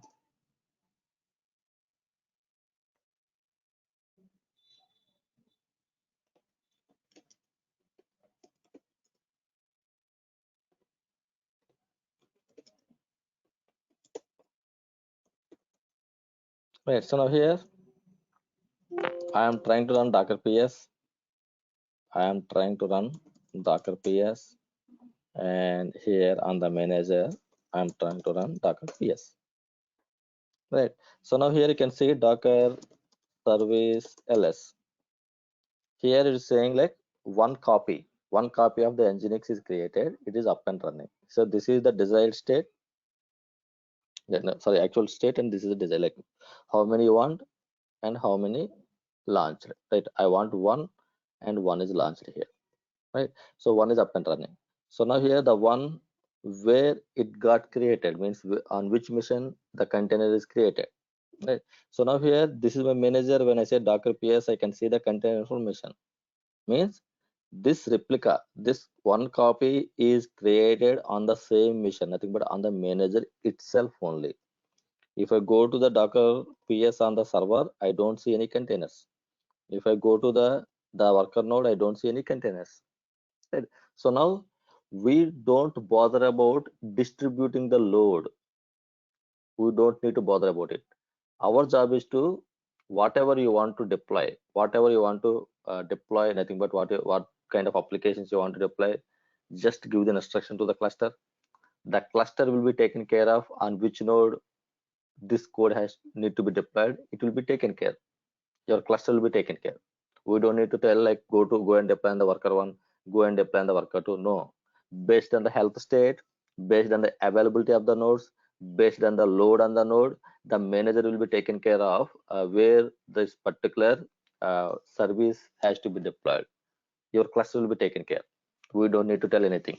Right. So now here, when I say Docker service, when I created Docker Nginx, I mean to say service Nginx, so the Nginx service is created on the manager itself only. Right. So now we are talking about the high availability. So why the cluster? Why should I use the cluster? To maintain the high availability. The main purpose of the clusters are maintain the high availability and the scalability. Right. So now you should not see any downtime of the application. Right. And also the load has to be maintained. High availability, no downtime, scalability to maintain the load. right? So now here in our earlier days, right, load balancer, another load balancer nodes are there. If some node is gone, then the load balancer is not going to send the traffic to the particular node, and we need to go and fix it until unless the load will not be routed to the particular node. If the other node is also gone, then we need to go and jump and we need to fix it. That's what we need to do here. Your cluster, your manager will be taken care of everything, nothing but. So if something is gone, immediately the load will be moved from one node to another node automatically. Your cluster will be taken care. In our earlier days, it should not be like that. If something gone, whatever the load is there, the request also will be collapsed. It means the request also will be terminated from the mission. So now here, this load is going to move, transport from one node to another node automatically. Your cluster will be taken care. And we'll see the example now. So now here I have three nodes. Now on the three nodes, manager and worker one, on the manager, my container, my nginx is launched here.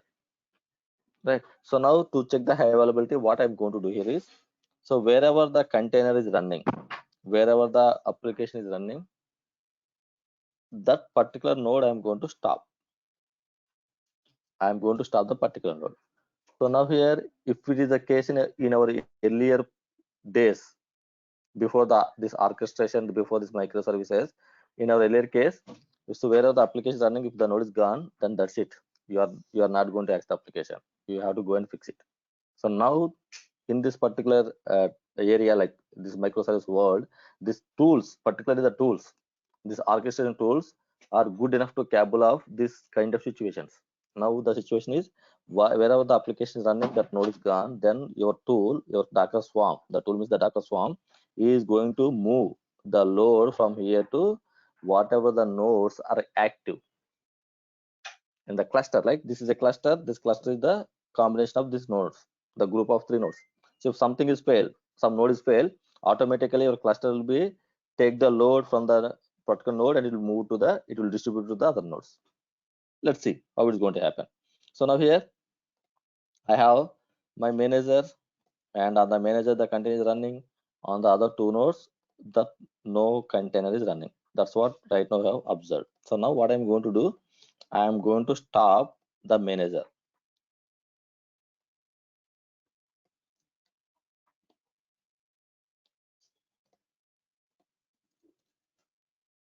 So drain is the command to stop the node. Right? Usually, why we should use the drain commands to stop? Why should I stop the nodes? To update the nodes, correct? So if I got the patches, the patch has to be updated. OS patch has to be updated on the node. So by that time, you should not update the node while the node is utilizing for some other reasons. First, you have to stop the node so that the load should not be distributed. And whatever the load is there on the mission, that load has to be moved to the other nodes. Then upgrade it. So by that time, while doing the maintenance, we are going to stop the nodes. So how we are going to stop the nodes from the cluster? Docker node update drain is the command. Availability drain, stop it. Right? Which one I want to stop? So right, so I want to stop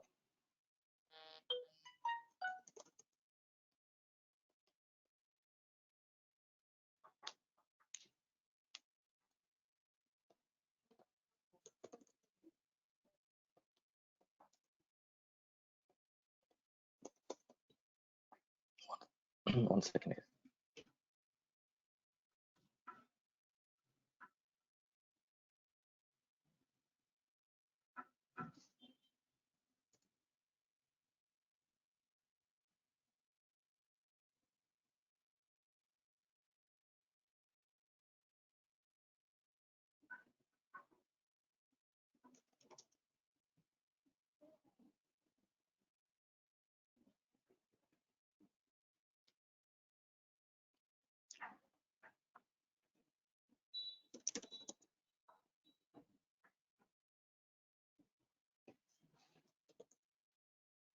Docker node ls.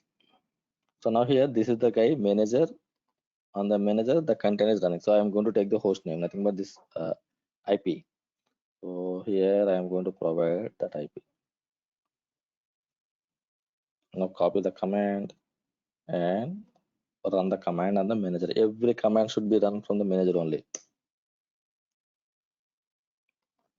Right, so now here Docker node ls. Now you can see here, earlier it was active, now it is drained. So now here, no more load will be pushed to this particular manager. It is not going to handle any load. Now it is drained.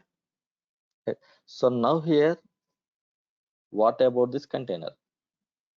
The container, right? So what are the containers running on the manager? What about this one? So right, so now the node is gone. Now the node is not responding. Right. So now here your cluster will move the load, whatever the load is, one container, 100 containers. It will move from here to one of the nodes. Right. So now here, Docker PS. Now see, the container is gone from the manager because it is drained. So now here I will go to the worker nodes.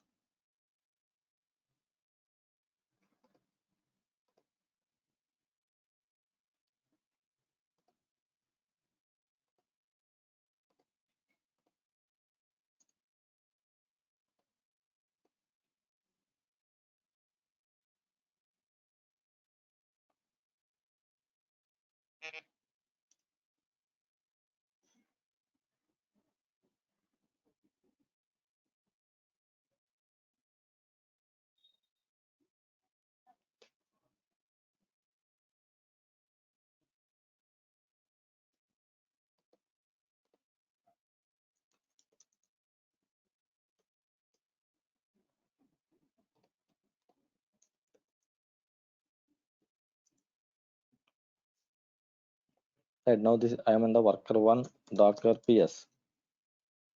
See, the container is moved to the worker one. From ago. Now if I go and say Docker PS, it is not, because only one replica, right? I said I need only one copy of the Nginx. So now the one copy is earlier, like at a time of the deployment, it moved. It means it is deployed on the manager. So now when I drained it, when I stopped the manager, then automatically our cluster is moved the load to worker one. Just it's the instruction. That's it. Earlier it is a big process. Now it's the instruction. Right. So now here that's what the automation, right? So that's what the automation, that's where the jobs like no administration jobs, nothing. Everything is a DevOps only. But that we require that the proper steps and the proper configuration, that's it. So now here I can see high availability is maintaining. Your cluster is maintaining the high availability. If some node is gone, still you can see the load. Still you can access the application because the load will be distributed among the nodes. Now the scalability. Right. So now here, if the container is gone, then you cannot, right? So only one copy I'm having. If the content is gone means yes, the application access will be gone. So now I need the scalability, means I need multiple copies so that I can, if the content is gone, still I can access the application. If the node is gone, still I can access the application, not the scalability, sorry, high availability. So now we have seen if the node is gone, how we are going to access the application means the load will be distributed. If the container is gone, then one copy, right? So let's see, Docker PS. Now Docker RM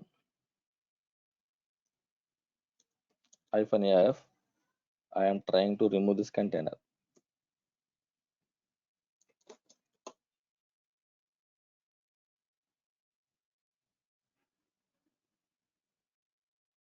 Now the container is gone.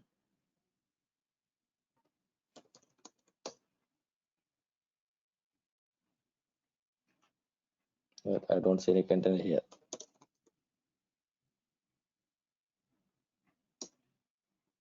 Anyway, we are not going to see container because it's drained. So no way you are going to see the load on the manager. So only can see the load on the worker nodes only. See, it came back. Right? Who is going to take care? Our cluster is going to take care. Right? So now here, if right, because the service, Docker service,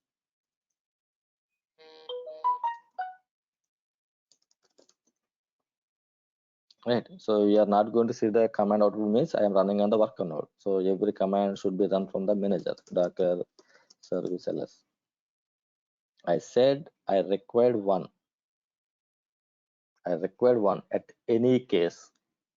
Right. So now what the service is going to do, it will always verify whether the one copy is running or not. If the one copy is not running, immediately it's going to create one more, so a new container. That's what now the thing is happened.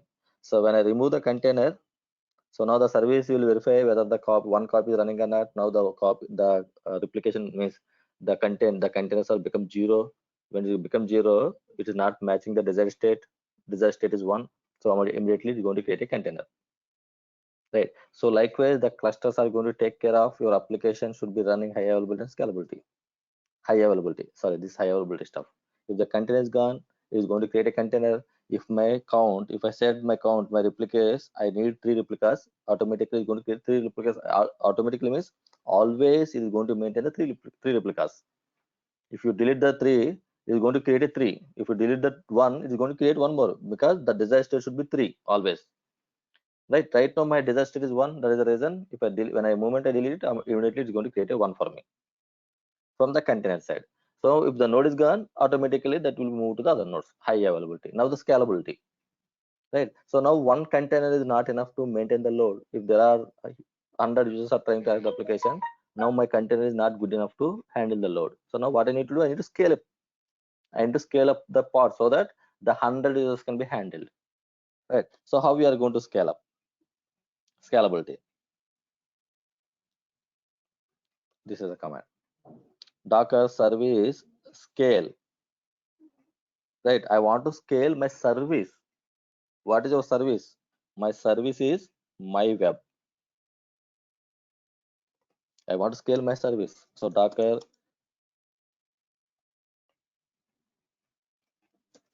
scale service my web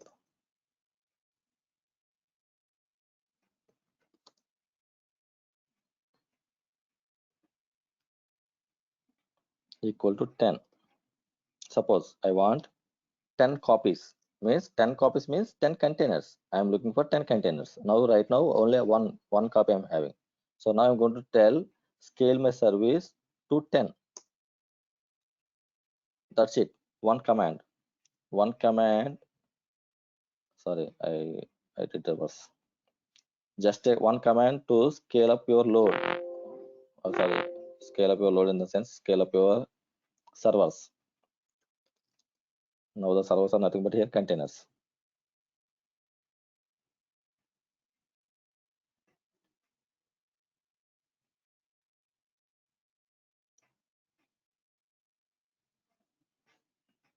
A big process becomes a simple command. That's it.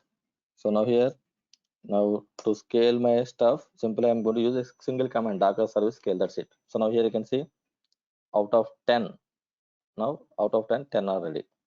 1, 2, 3, 4, 5, 10 are running. Right now is verifying the task. Now service is converged. Now let's see Docker service ls. Now it is 1 by 1. It became 10 by 10. Right. So now where these 10 containers are going to deploy? Now in my right, so this is my cluster with the 3 nodes. Now where these 10 containers are deployed? Right. So right now the manager is not working. So that is the reason the manager is wiped out, and here the container came to worker 1. So now at this moment, I ask you to have a 10 replicas. So now what the cluster will do, it will try to distribute the load between the two servers, because this guy is not available. This guy is not available. That is the reason it is going to distribute the 10 containers between these 2 nodes. Right. Let's see here.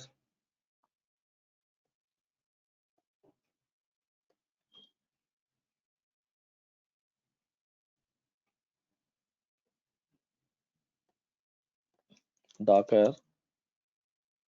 service, right? Service, which service? My web. So under the service, whatever the containers are running, I want to see Docker service PS contains information for the service called my web. These are the commands. Right. So now here you can see shutdown. That means the manager is no more. The guy is shut down. So now here you can see, you can forget about that one. Now here 1, 2, 3, 4, 5, 6, 7, 8, 9, 10. Yes, I have the 10 copies. If you observe here, there are total 3 nodes, 58, 72, and 74. So now the 58 is shut down, it is not working.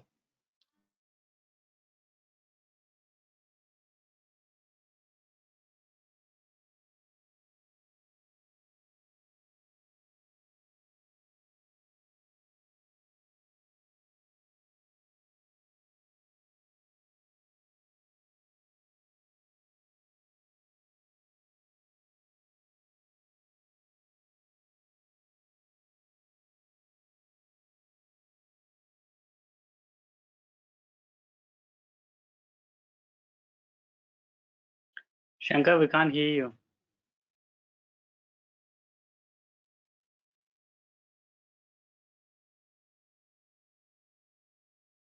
Hello? Hello? Shankar?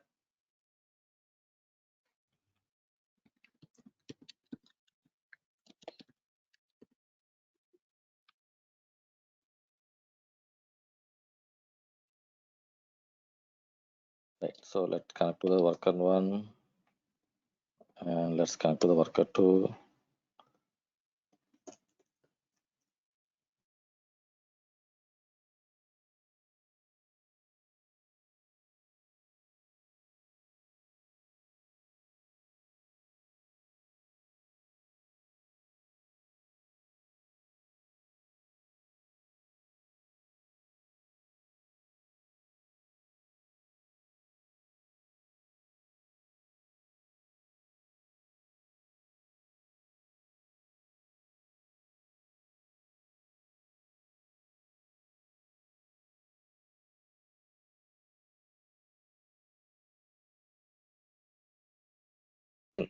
Just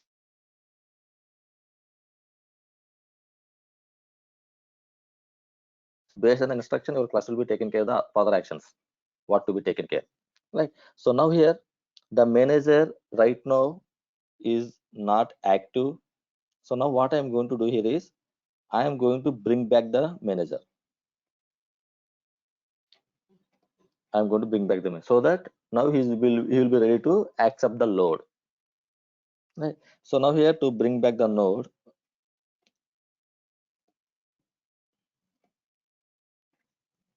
instead of drain, give the command option as active.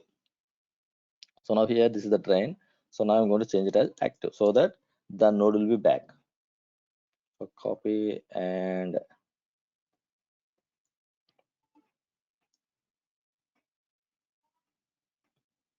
right now it is back. Now Docker node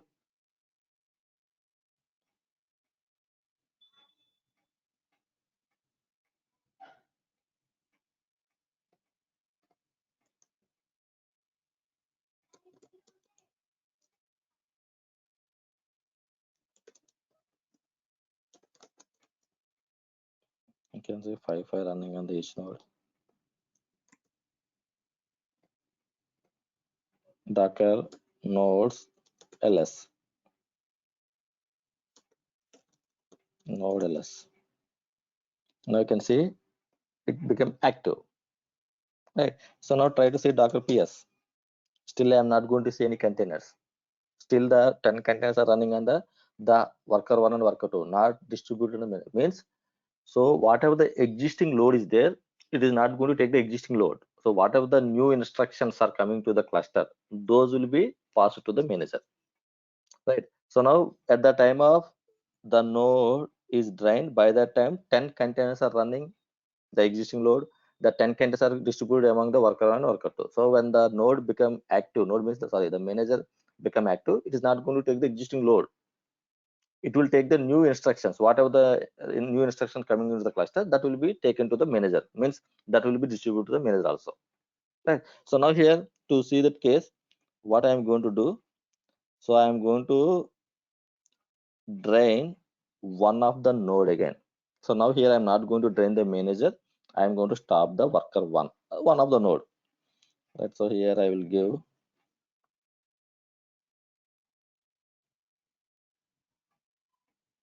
So now here a new instruction is sending to the cluster, nothing but stop the one of the node.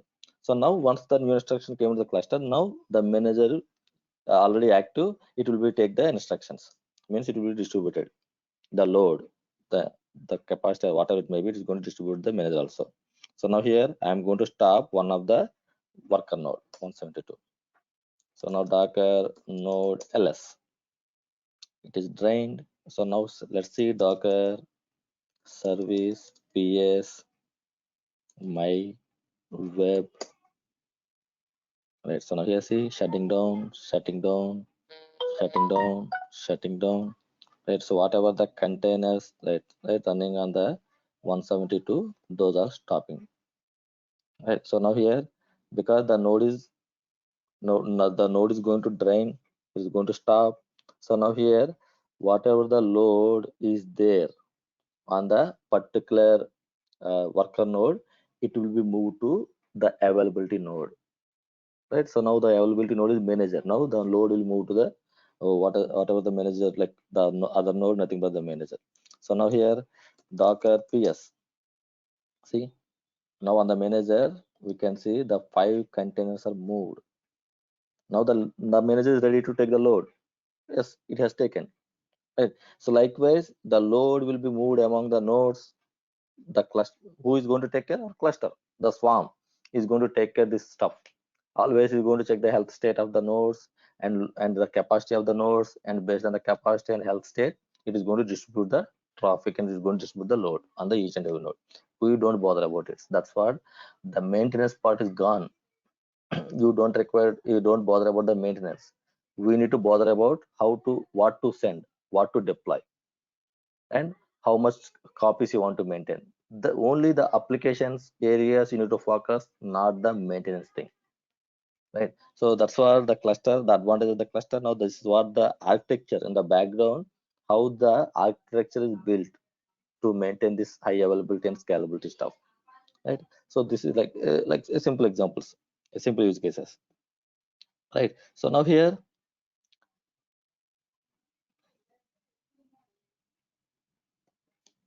let's try to access the application, right? So shut down this is stuff, all these contents are gone. Copy,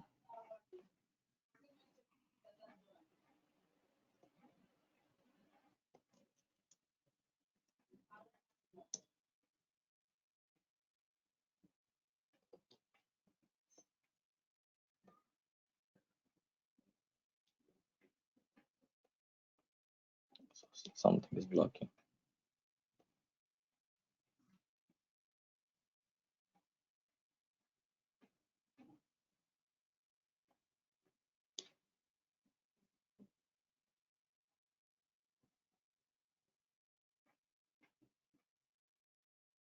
Eight zero eight zero have given.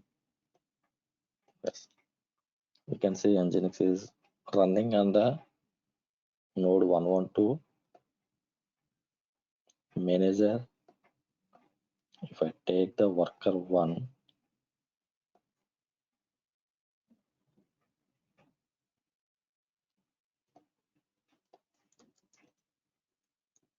this is my worker one,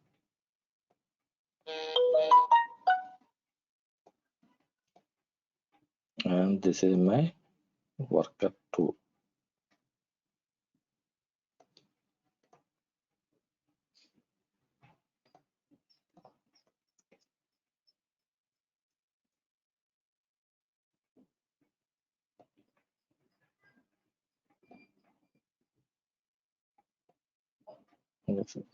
Worker one is accessible, but manager one Nginx running, worker one Nginx running. Right, we can see your application will accessible in all the nodes, right? So likewise, we can deploy and you can access the application, right? So this is what the cluster, right? We'll see rolling back, right? So once the application is deployed and something is happened, something is failed from the application side, then I want to roll it back. Then the scaling, I have shown you how to scale up, just passing an instruction. But in the real time, we are not going to pass the instruction, like we are not going to sit in front of the systems and we are not going to observe whether the load is coming or not. Once the load is coming, then run the command. No, right? We are not going to do such kind of things. Automatically it has to be scaled up. Auto scaling. Here I have shown you by instructions, by the with the commands how to scale up. But in the real time, automatically those has to be scaled up, not by sending the instructions when the load is coming. Right? Right? So those we'll see in our Kubernetes area, because that is the main for us, not the Docker Swarm. For the interview sake, this is more than enough for us, for you guys to crack the interviews from the Docker Swarm side if there someone has asked you. Right? So then we have the networking, right? As I said, that from the networking side, we have discussed about the bridge. We have seen the host, means we have discussed about the host and null overlay, right? The overlay will be handled in the cluster side, from the cluster side, right? So now here, let me go and see Docker network ls.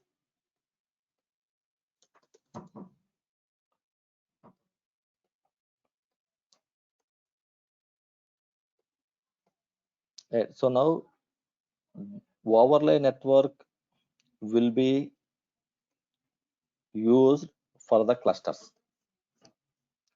right? So now when you have a cluster, the cluster is having the group of nodes, like 3 nodes, 2 nodes cluster. So now the containers, whatever the containers are launched on the nodes, they want to communicate one and each other. So now this communication between the nodes and between the containers will be handled with the overlay network. So we don't need to create any separate overlay networks. Automatically the overlay network will be created when you created the cluster. When you create the Docker Swarm, when you initialize, automatically overlay network will be assigned to the your nodes. So now here,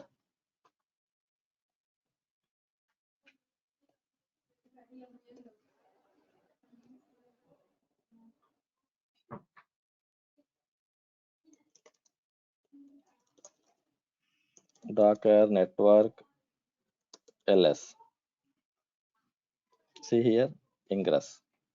The driver is overlay. Who? Swarm. Right. When you create a cluster swarm, automatically the ingress overlay network driver will be used, and thus ingress network will be created. We don't need to create any separate networks, right? So now here, that is the reason when the load is moving from one node to another node, and still we can access the application from the browser, right? Because they are communicating one and each other with the help of this ingress. I did not mention anywhere like to create an ingress network layer for me, right? So now Docker PS, if I take any container, Docker inspect, here you can see ingress. Automatically the ingress will be assigned to the containers. So that's where the overlay network will be used. Where the overlay network will be used when you want to communicate the containers between the nodes, not in a single node. Between the nodes, the container communication will be happening with the ingress network, nothing but the overlay network driver. The driver name is the overlay. The network name is the ingress. Right. So that is one thing. And now some of the options from the Docker side. Right. So the one is, right, so usually when I'm going to create a container, right, so here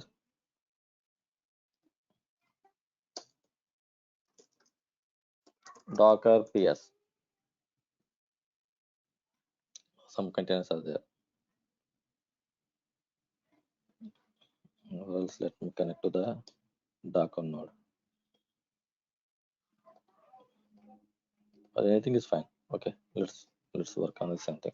So now here I'm going to create a Ubuntu container. So Docker run -d.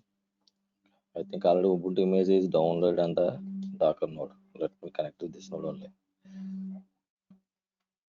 already we have downloaded this Ubuntu image, right? So I will connect to the same machine.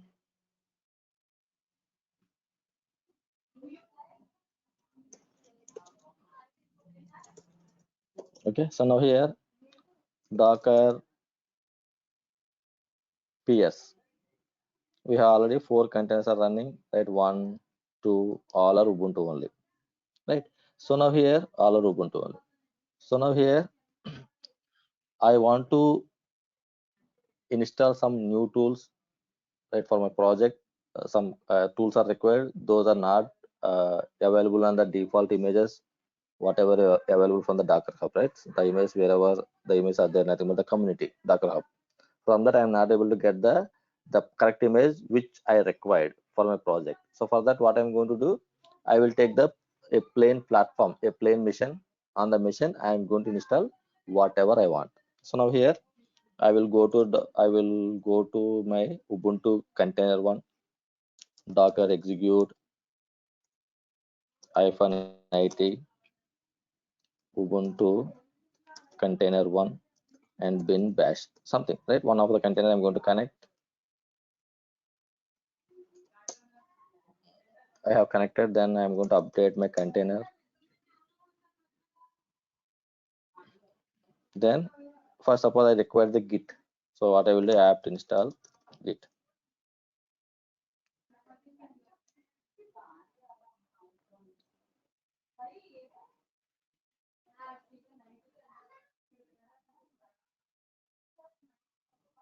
Right, so now here I can say git is running, right? So now here on my container I have installed the git because I require the git as part of my project requirement. Git is required for me. As an example, the git is not available on the Docker Hub. So now what I did, I have taken a plain mission to a Ubuntu server. On the Ubuntu server, I have installed the git. Right. So now what is the age? The age means how long I can use this git. How long I can use in the sense, like until, right, when the container, whatever the container you are using. Suppose this is the container I'm using, right? So this container, how long the container is alive, that much of time you can use this git.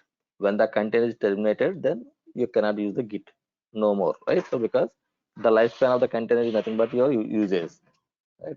So if suppose the container is running for 2 hours, means I can use the git for 2 hours. If the container is running for 4 hours, means I can use 4 hours, like that, based on the container lifespan, your utilization, right? So when the container is gone, then one second, guys.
Sorry guys, my team is calling me. There is a reason I kept muted. So give me 1 more minute.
Are you guys able to hear me? Hello. Yes, Yes, Shankar. Shankar. Yeah. So like there are few more concepts, like small concepts are left over. So we'll cover this one in our next class. So maybe hardly it will be 15 to 20 minutes of the class of the Docker. Then we'll start the Kubernetes. Actually, I plan to complete today, but somewhere people are pinging. You guys can observe here, right? So I need to start looking in that. So thank you guys. Sorry for the No gaps problem. in between. Yeah. No problem, Shankar. Thank you. Okay. Yeah. Thank you. Thank you. Thank See you next week. Bye. Thanks, Shankar. Yeah, welcome.